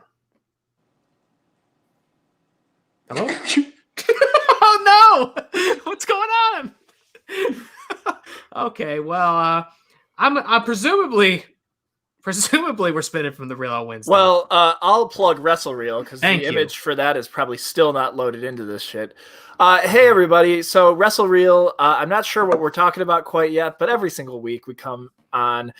We talked a lot last week about how ugly so far the AEW video game looks. I used one of my favorite Photoshop photos of Chris Jericho as a very thick-looking man in the video game doing a mirror selfie a lot. We talked about Sim Snuka, a.k.a. Deuce from Deuce and Domino, being the guy who was supposed to catch The Undertaker at WrestleMania 25 and failed to and almost killed The Undertaker. How is that possible? But, yeah, come back every single week with fun stuff. Hopefully everybody can join in. But, yeah. I'm not sure what to plug next. No, I'll tell you what we're going to plug next. And I'll say I can't wait to listen to WrestleReel. I'll fucking love that show. You guys do a tremendous job there every Friday. Saturday, what we got going on Saturday? I heard it's a little something called the Twilight Marathon Watch Along. Can you believe how close this is? It feels so crazy to plug it as something happening next week. Again, that's Saturday, November 21st, 12 p.m. to 12 a.m. We are watching all 5 Twilight Saga films. From start to finish, streaming live on Twitch, YouTube, and Facebook, raising donations for the National Bail Fund Network, an amazing nonprofit. Does great work every year. They've done incredible work this year with posting bail for arrested protesters all around the country by dispersing charitable funds to regional bail funds. Also do great work with detained immigrants, pretrial, and just a wonderful cause, a great cause to support for the work they've done this year. We got special guests lined up. We got donation incentives lined up. I'm going to eat a bowl of mac and cheese. You got to tune in for something like that. We got a showdown match, Twilight Showdown match, me and Colin Morris. There it is. That's an exclusive right there. We've got a Twilight exclusive Really Trivia Showdown match. We've got so much stuff lined up. I'm so excited. It's going to be an absolute fucking blast. So you got to come back on Saturday. And that's it, right? That's what and then presumably Real Talk next week if we're not all exhausted, which we might be. That very well could happen. Real Talk next week. And of course we got and then Dog Check. Dog Check is actually live next Sunday. Dog Check is live next Sunday. Dog Check live next Sunday. And we, of course, got my top goblin, Connor Breedlove, streaming on our Twitch. He was playing a little Visage earlier today, getting spooked out again, I'm sure. Yeah, there's a good clip on the Twitch. Good clips on the Twitch. And look, we didn't mention it. One of the best things you can do to support this channel is follow us on Twitch, twitch.tv/WAT_REEL podcasts. That's where our exclusive gaming content is going, so you can catch us live streaming games like tonight, game night, not exclusive to Twitch or this Jackbox game night. But again, by following us on the live stream platforms, you can catch stuff that doesn't make it to the audio platform. So follow us on Twitch. Your answer to Spin from the Reel. We have the past 2 teams matches, which is Category 9 versus I want to say Final Exam. No, it was Final Exam versus the Misfits, I believe. Then you had Category 9 versus the Odd Couple. So we got that on Wednesday, along with the Wild Berries Civil War. Tears were shed. Tears were shed. There you go. You're going to see Matt Thomas cry on Spin from the Reel this Wednesday. So look. No, but I did nearly cry this. I won't cry Wednesday, but I did nearly cry this afternoon or this morning on that other live stream. Smash cancer, everyone! Hashtag smash cancer. Smash cancer. Smash cancer. Great week of content. Looking forward to everything there, especially culminating with the Twilight Watch Along finally. So that's our little outro for the audio listeners. Thank you for listening, and head on over to YouTube if you want to catch our game night. Thank you very much. Love you so much. Good night. Sweet dreams. All right, and now for the non-audio listeners, let's play some fucking games. Yeah, I'll be on the screen for this. Quit. Yeah, let's hit it with that quip. I added the tags, so hopefully this time people will actually come and play. Dude, excuse me. I know you guys have been tearing up this Quiplash business, so I'm looking forward to getting in on it. See, I want to get Taylor on Murder Trivia Mystery. Do you have a stable Wi-Fi connection this time? Because we had to stop playing because of it last time. Me? Oh man. No. Really. Wait, is it trying right now? Uh-oh. Oh, Jesus Christ. Anybody else want to control this? Well, oh, there he is, maybe. Yeah, I'm back. Oh, there he is. Okay. That'd be rough. We'll cut you out again. We'll see. I'm gonna do this from my computer because my phone is my hotspot currently, so I don't want to play on it and fuck things up. I think your audio is coming from your microphone or something too, instead of actually getting the audio, which might be a problem. I'm sharing the audio. Let me. It just sounds like.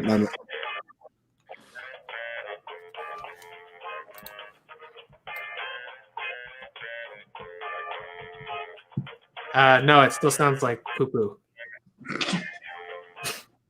That's just because I'm sharing my screen. I'm not sharing the app. I'm sharing the screen.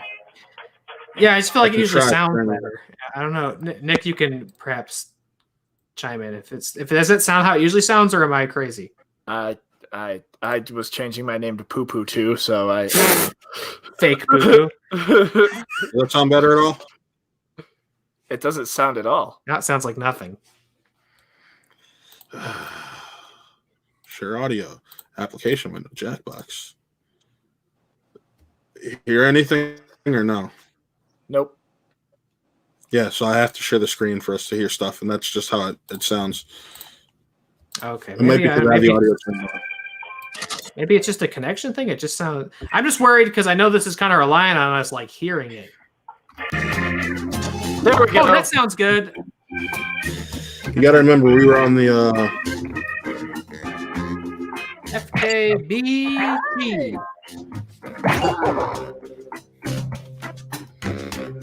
You got to remember that we were on the waiting screen, so it plays like phone music instead. But yeah, let's tweet this out. Hashtag Jackbox BB8. Oh, am I the Thank you, leader? Ben.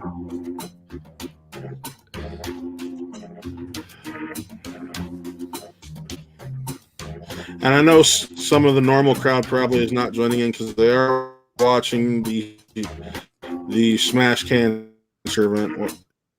Oh no. There goes Matt.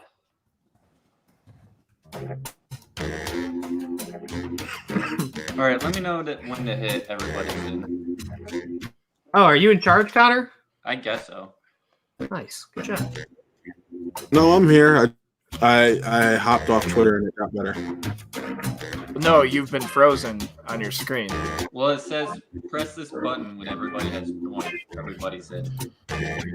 Yeah, let's just press it to start it up. And Nick, I froze because I started going on my phone. So I messed with the hot spot. Okay, so you want me to hit everybody's? Yeah, just hit start. Because if anybody else sees, they can join in the audience.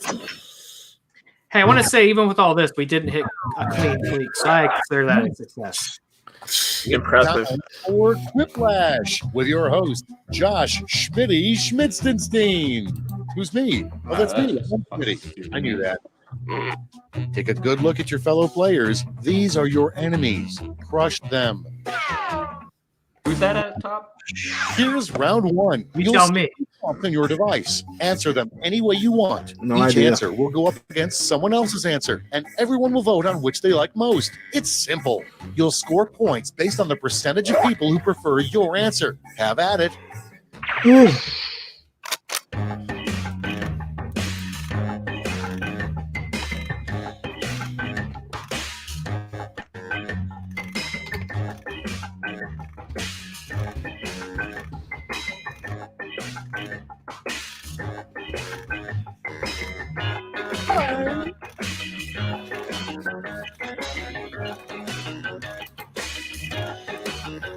Hello, Von Slam Stone. Feel free to hop on Quiplash with us. I mean, we're playing this game right now, but They could join in as an audience member and play along.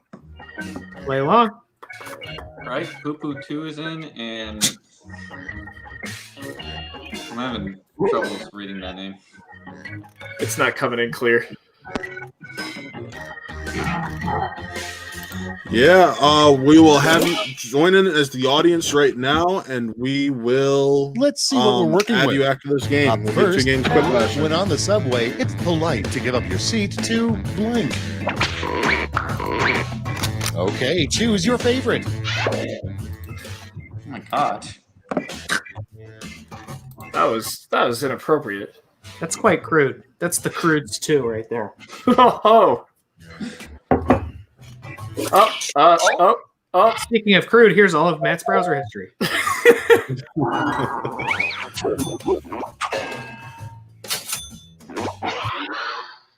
Next, the sound a black hole makes. What are you doing? This is good. Jesus Christ.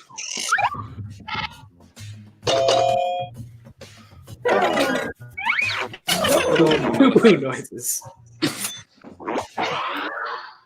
Next prompt, a promise you shouldn't make to a sick child. Float away. Oh dear. Well, Hey, audience members are in.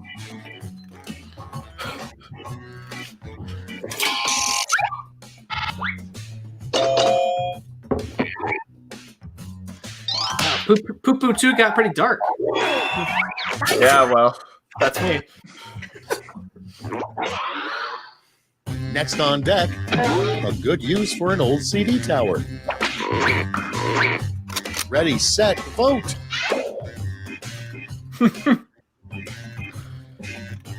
That one is just blunt. right. Yeah. One's just like, yep.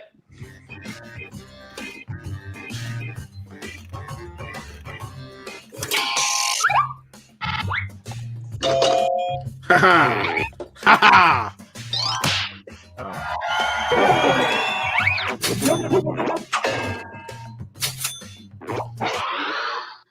Next up, a line you wouldn't expect to see from a message in a bottle. And vote.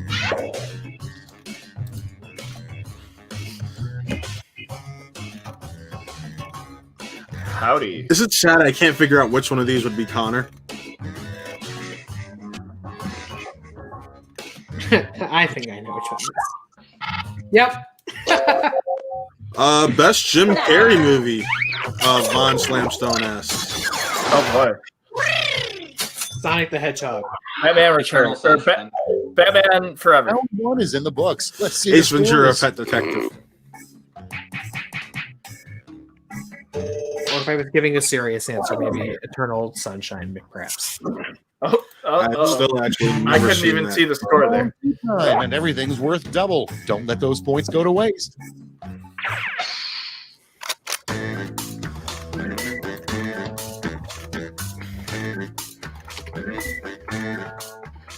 Oh, no.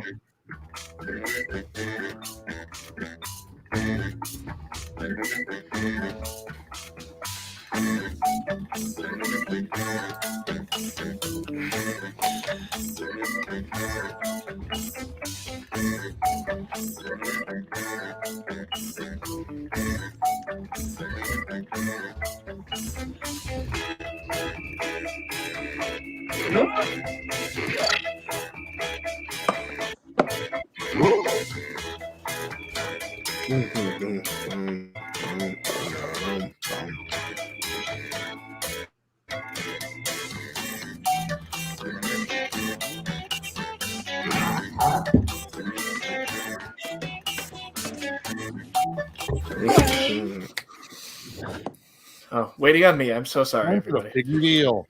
The first prompt is tip: take your large movie theater beverage cup home and use it for blank.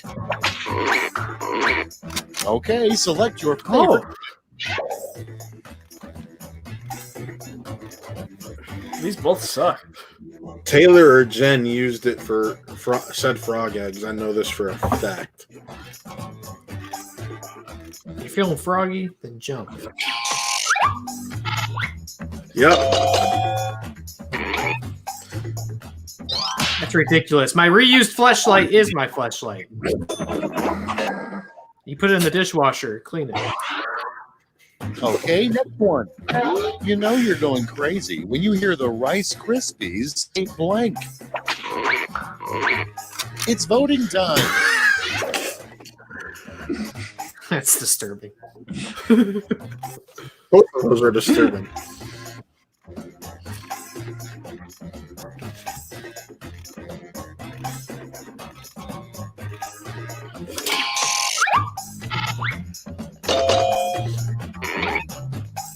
Okay, would you have liked it more if I said snap, crackle, pop that pussy? I mean, come on.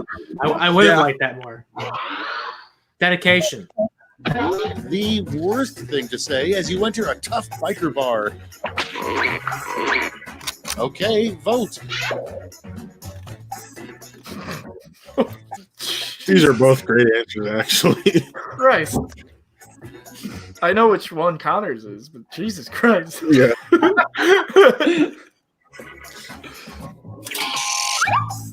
No, I didn't. Hog. Oh, it was Taylor who did my hog. The hog is turned against you, brother.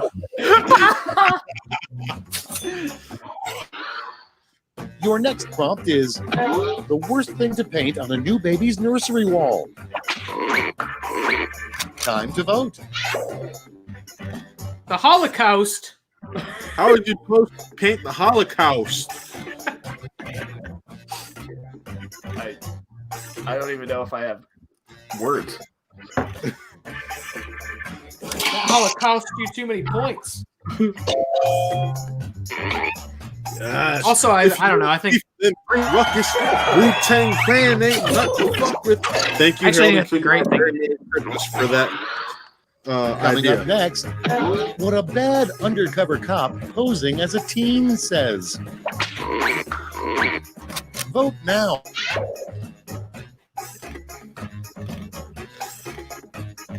Huh.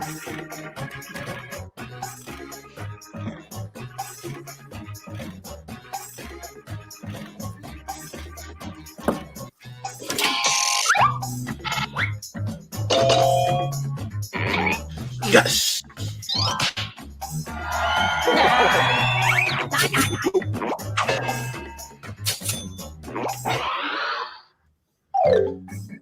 Round 2 is through. Let's see what it did to the scores.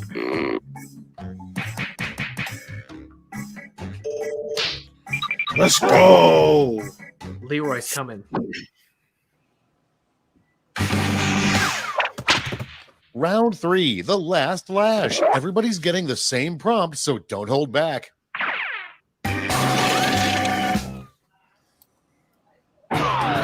Invent the full phrase that goes with this acronym.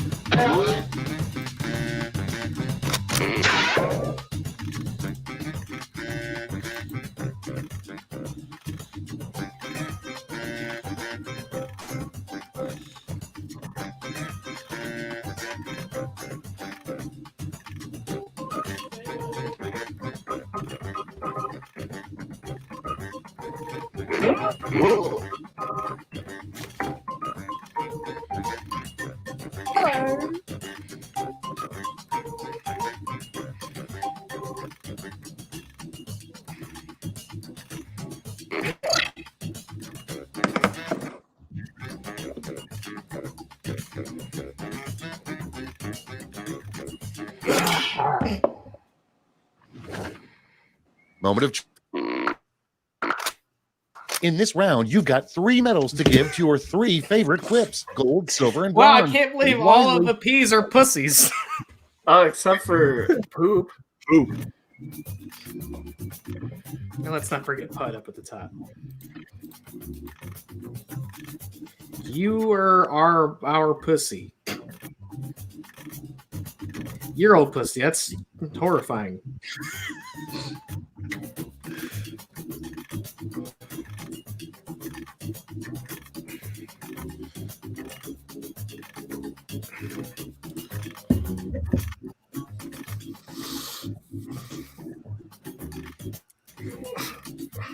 Nothing like a nice poos. Great. Let's see where those medals ended up. Bronze. Here's the silver. And finally, gold. Medals are nice, but points are nicer. So, Jesus Christ. The screen is so delayed. Yanking on Pud. that's all. What Now won? for the scores.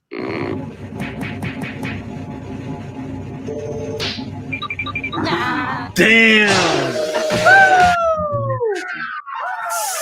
Yanking on Pud, baby. All right, Taylor, you won. Oh, I cut like a promo. You get to say whatever you want. You see, the thing about Quiplash is you got a 75% of getting a good answer. But when you add Taylor Cleat to the mix, you got a 25 and 2/3 chance of getting the clean cleat. Now, when Nick Ballpark gets added to the mix, chances of getting a Quiplash drastic go down. But when you look at me, you see, I'm not normal. And I tune into Really Scared every Thursday night at 8 p.m., streaming live on Twitch, Facebook, and YouTube and Twitter. And I'm really excited to talk about Clown in a Cornfield by Adam Cesare on our last show of the month, which I think is going to be on Friday and not Thursday. Thank you very much. Really? Yeah, Thursday is. Oh, because Thursday's Thanksgiving. That's right. It's a scary Black Friday. Oh, shit, I got to join this. You got it. Wait.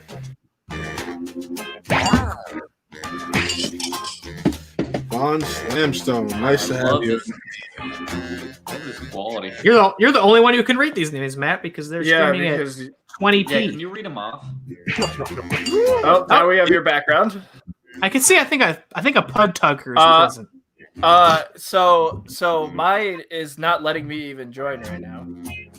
It's going great, boys. UHCP. Pudmaster. There we go. Now it's letting me join. We love a Pud Master. Oh, there's your background again.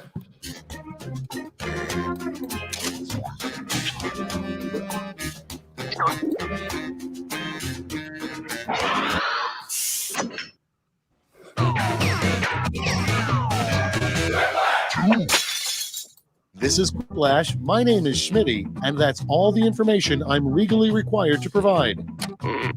Just checking, none of you have a heart condition, right? You'll be fine. Time for round one. The more folks who choose your answer, the more points you get. Go. Go.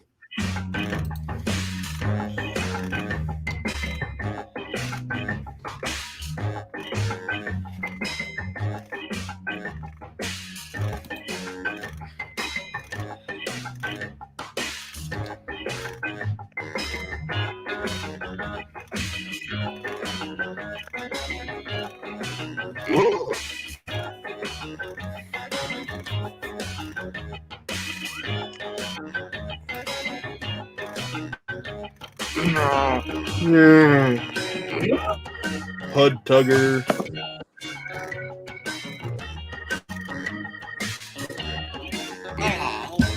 Leroy Jenkins. King Leroy. It's only because he won the game. I already forget what the Leroy thing even was. Leroy and Stitch. Oh, that's right. Leroy and Stitch. Leroy and Switch. Leroy and Slick. Leroy and Switch. A beautiful story of him. Leroy and Brit. Almost out of time. Use the safety. I have no clue who's even playing right now. Cards on the table. First up, Did you say, oh no, it's a mountain lion. Stay calm, stand as tall as possible, and blank. Okay, pick your favorite quip now. One of these makes sense and it's hilarious. I gotta give it to it. Soothe the pussy. Soothe the pussy.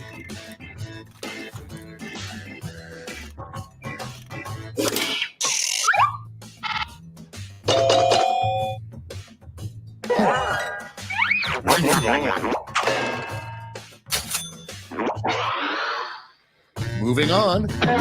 Never touch the blank. Uh-oh. That's a good prompt. Oh, on your devices. Gooch.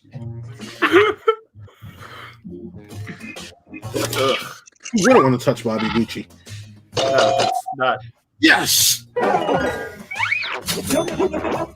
Got a bunch of Gooch touchers on the panel. Why is it that the three of us are the Gooch You touchers? don't want to see in a lost and found box. Put in your votes.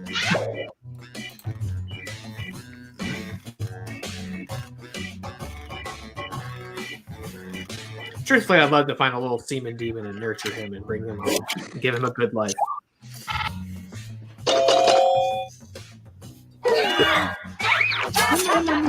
Thank you, whoever you are that clicked on my answers. The world may never know. There's a secret monument in the Washington Mall called the Blank Monument. Vote now.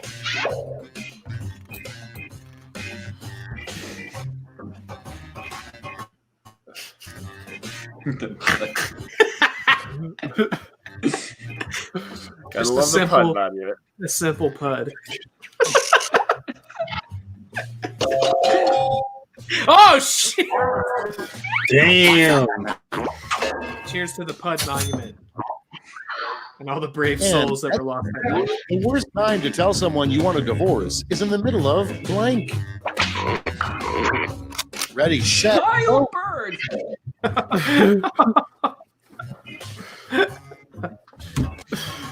Yikes.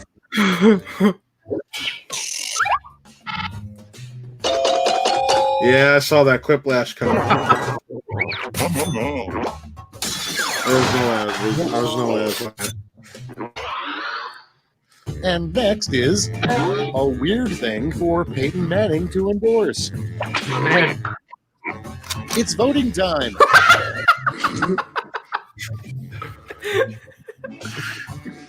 What are the chances? I'm surprised the this is the same thing didn't pop up. It has to be like spelled the same way. I know. I was just it was a joke. 2 puds enter, 1 can leave. Wow, thanks Taylor. I appreciate you.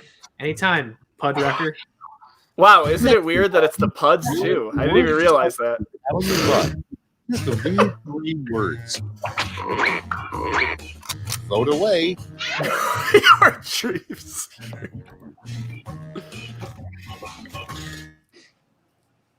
Oh. Of Oh. course.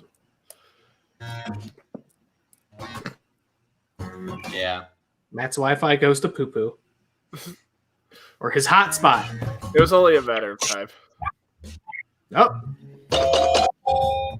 Oh, well, hey. Good job. That was a great one. That's round one. Let's take a look at the scores.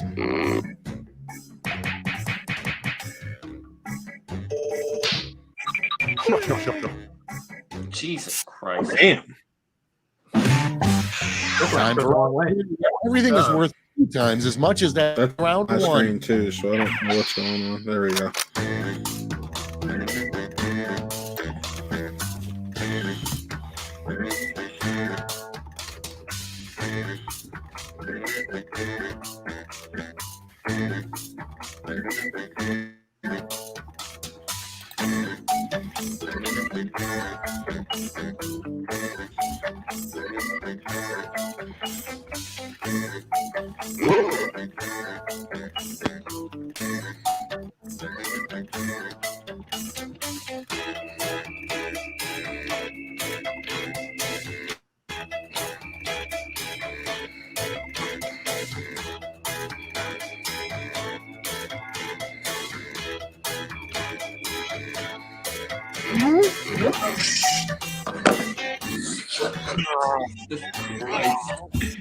The last one I put on is just so fucking vulgar.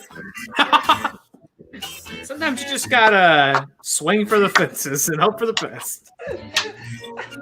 It's either gonna perform wonderfully, or people are gonna be so repulsed that they won't pick your It's answer. gonna be fucking repulsed. Hurry up. Use a safe. It's gonna be one of those ones where we all immediately go, "That's Connor's answer." Yes. There you go. I literally just threw an answer together for Cool. the last Let's see what. Starting us off. The Oh my God, man. God damn it! Okay, voting time. Taylor. Why'd you say God damn it? Because your Wi-Fi keeps cutting out. Damn, really? Leroy, churn in the butter lube.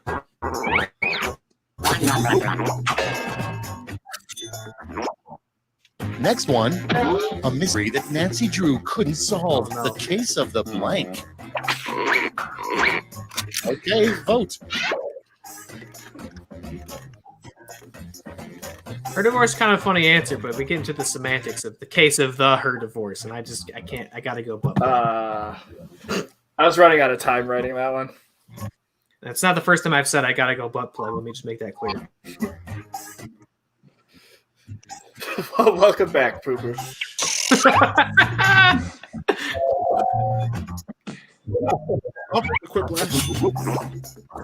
I feel like we can say that every single time that like the Wi-Fi slows down. It's welcome back, Poo Poo. 1800s fur trapper. And vote. Tug pudding. Tug pudding. Roll him? What's roll him? Rolling in the beef.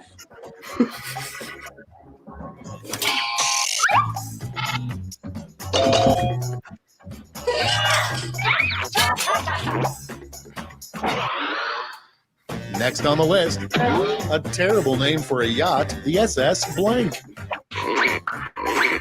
Time to vote.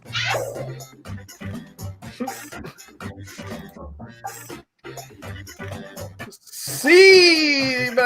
And we're frozen. Nobody got an answer.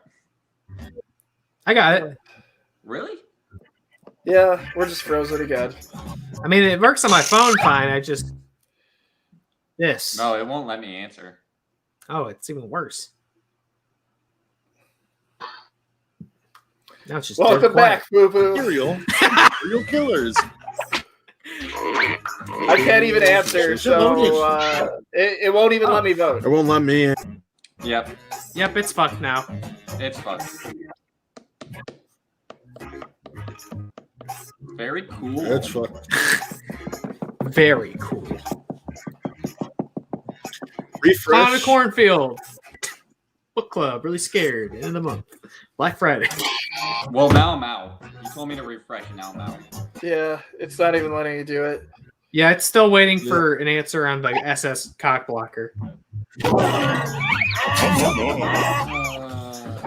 The whole thing's fucked. Hit A refresh. cheesy pickup Hold on, line. no. Oh no, it's not even. Wait for this one. Oh, not your devices. Okay, now it'll let me. Now it'll let me answer. Just refresh and get in the game again. Oh wait, I can vote on this one. Yeah, that last one just wouldn't let anything happen.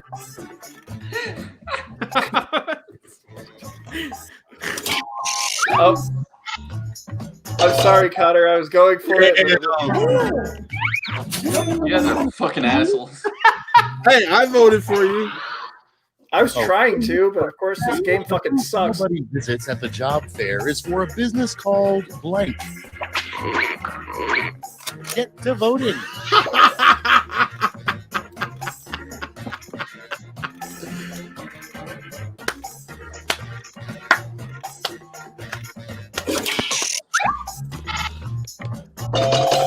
Damn, really? Thought I had a winner. Really, Nick? I didn't even pay attention to the answer. No more. What was the answer? Four Seasons landscaping. It's not ringing any bells. Oh, It's okay, Leroy's still at the top of the charts. Nick doesn't pay attention to politics. We've made it to I forgot round about 3, the last. Oh, I just don't care, so no. I care, but I don't. So Trump's campaign. I know what it is Right. now. I know what it is now. Balls!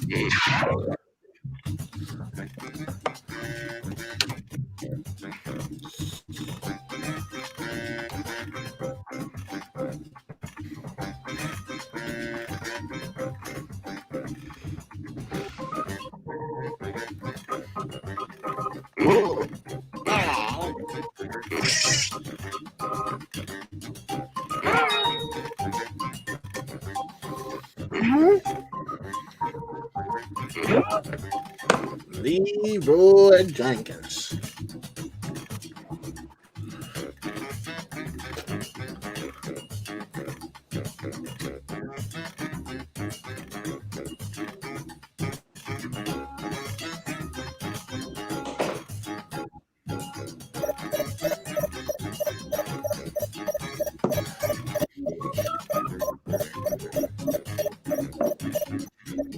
Show me balls.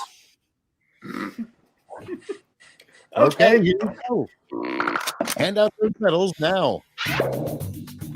Took my fucking balls. Fuggin'. Fucking.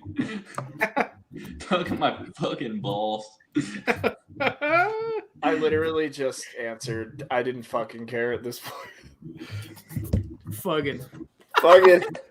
Talk my fucking balls, baby. Took my fucking balls, baby. She's got a great. She's got a great ass. Hey, bitch. All right, let's see where those medals went. Bronze. Oh shit. Bring out the silver and gold. Okay, let's change those medals. Taylor, into there No you go. gold for the haunting of Balls Manor? Come on now. I mean, mine's literally a play on a classic novel. Oh, So is mine. Gone with the balls instead of gone with the wind. You're done. Let's see the final scores. Tug on my fucking balls, baby. Victor Von Slim with the win. Congratulations, sir. Congratulations. Is that who But had on that fun? note, that's the game night. Thank you for joining. Hey, Oh Jason. shit, Jason. What's up, man? But yeah, that's game night. Good game, Vic. Or Von GG. Slim. And yeah, we're Real Talk. Signing off. I'm Matt. I'm Nick. I'm Leroy. And this was another Who Are They Real Talk. Have a good night.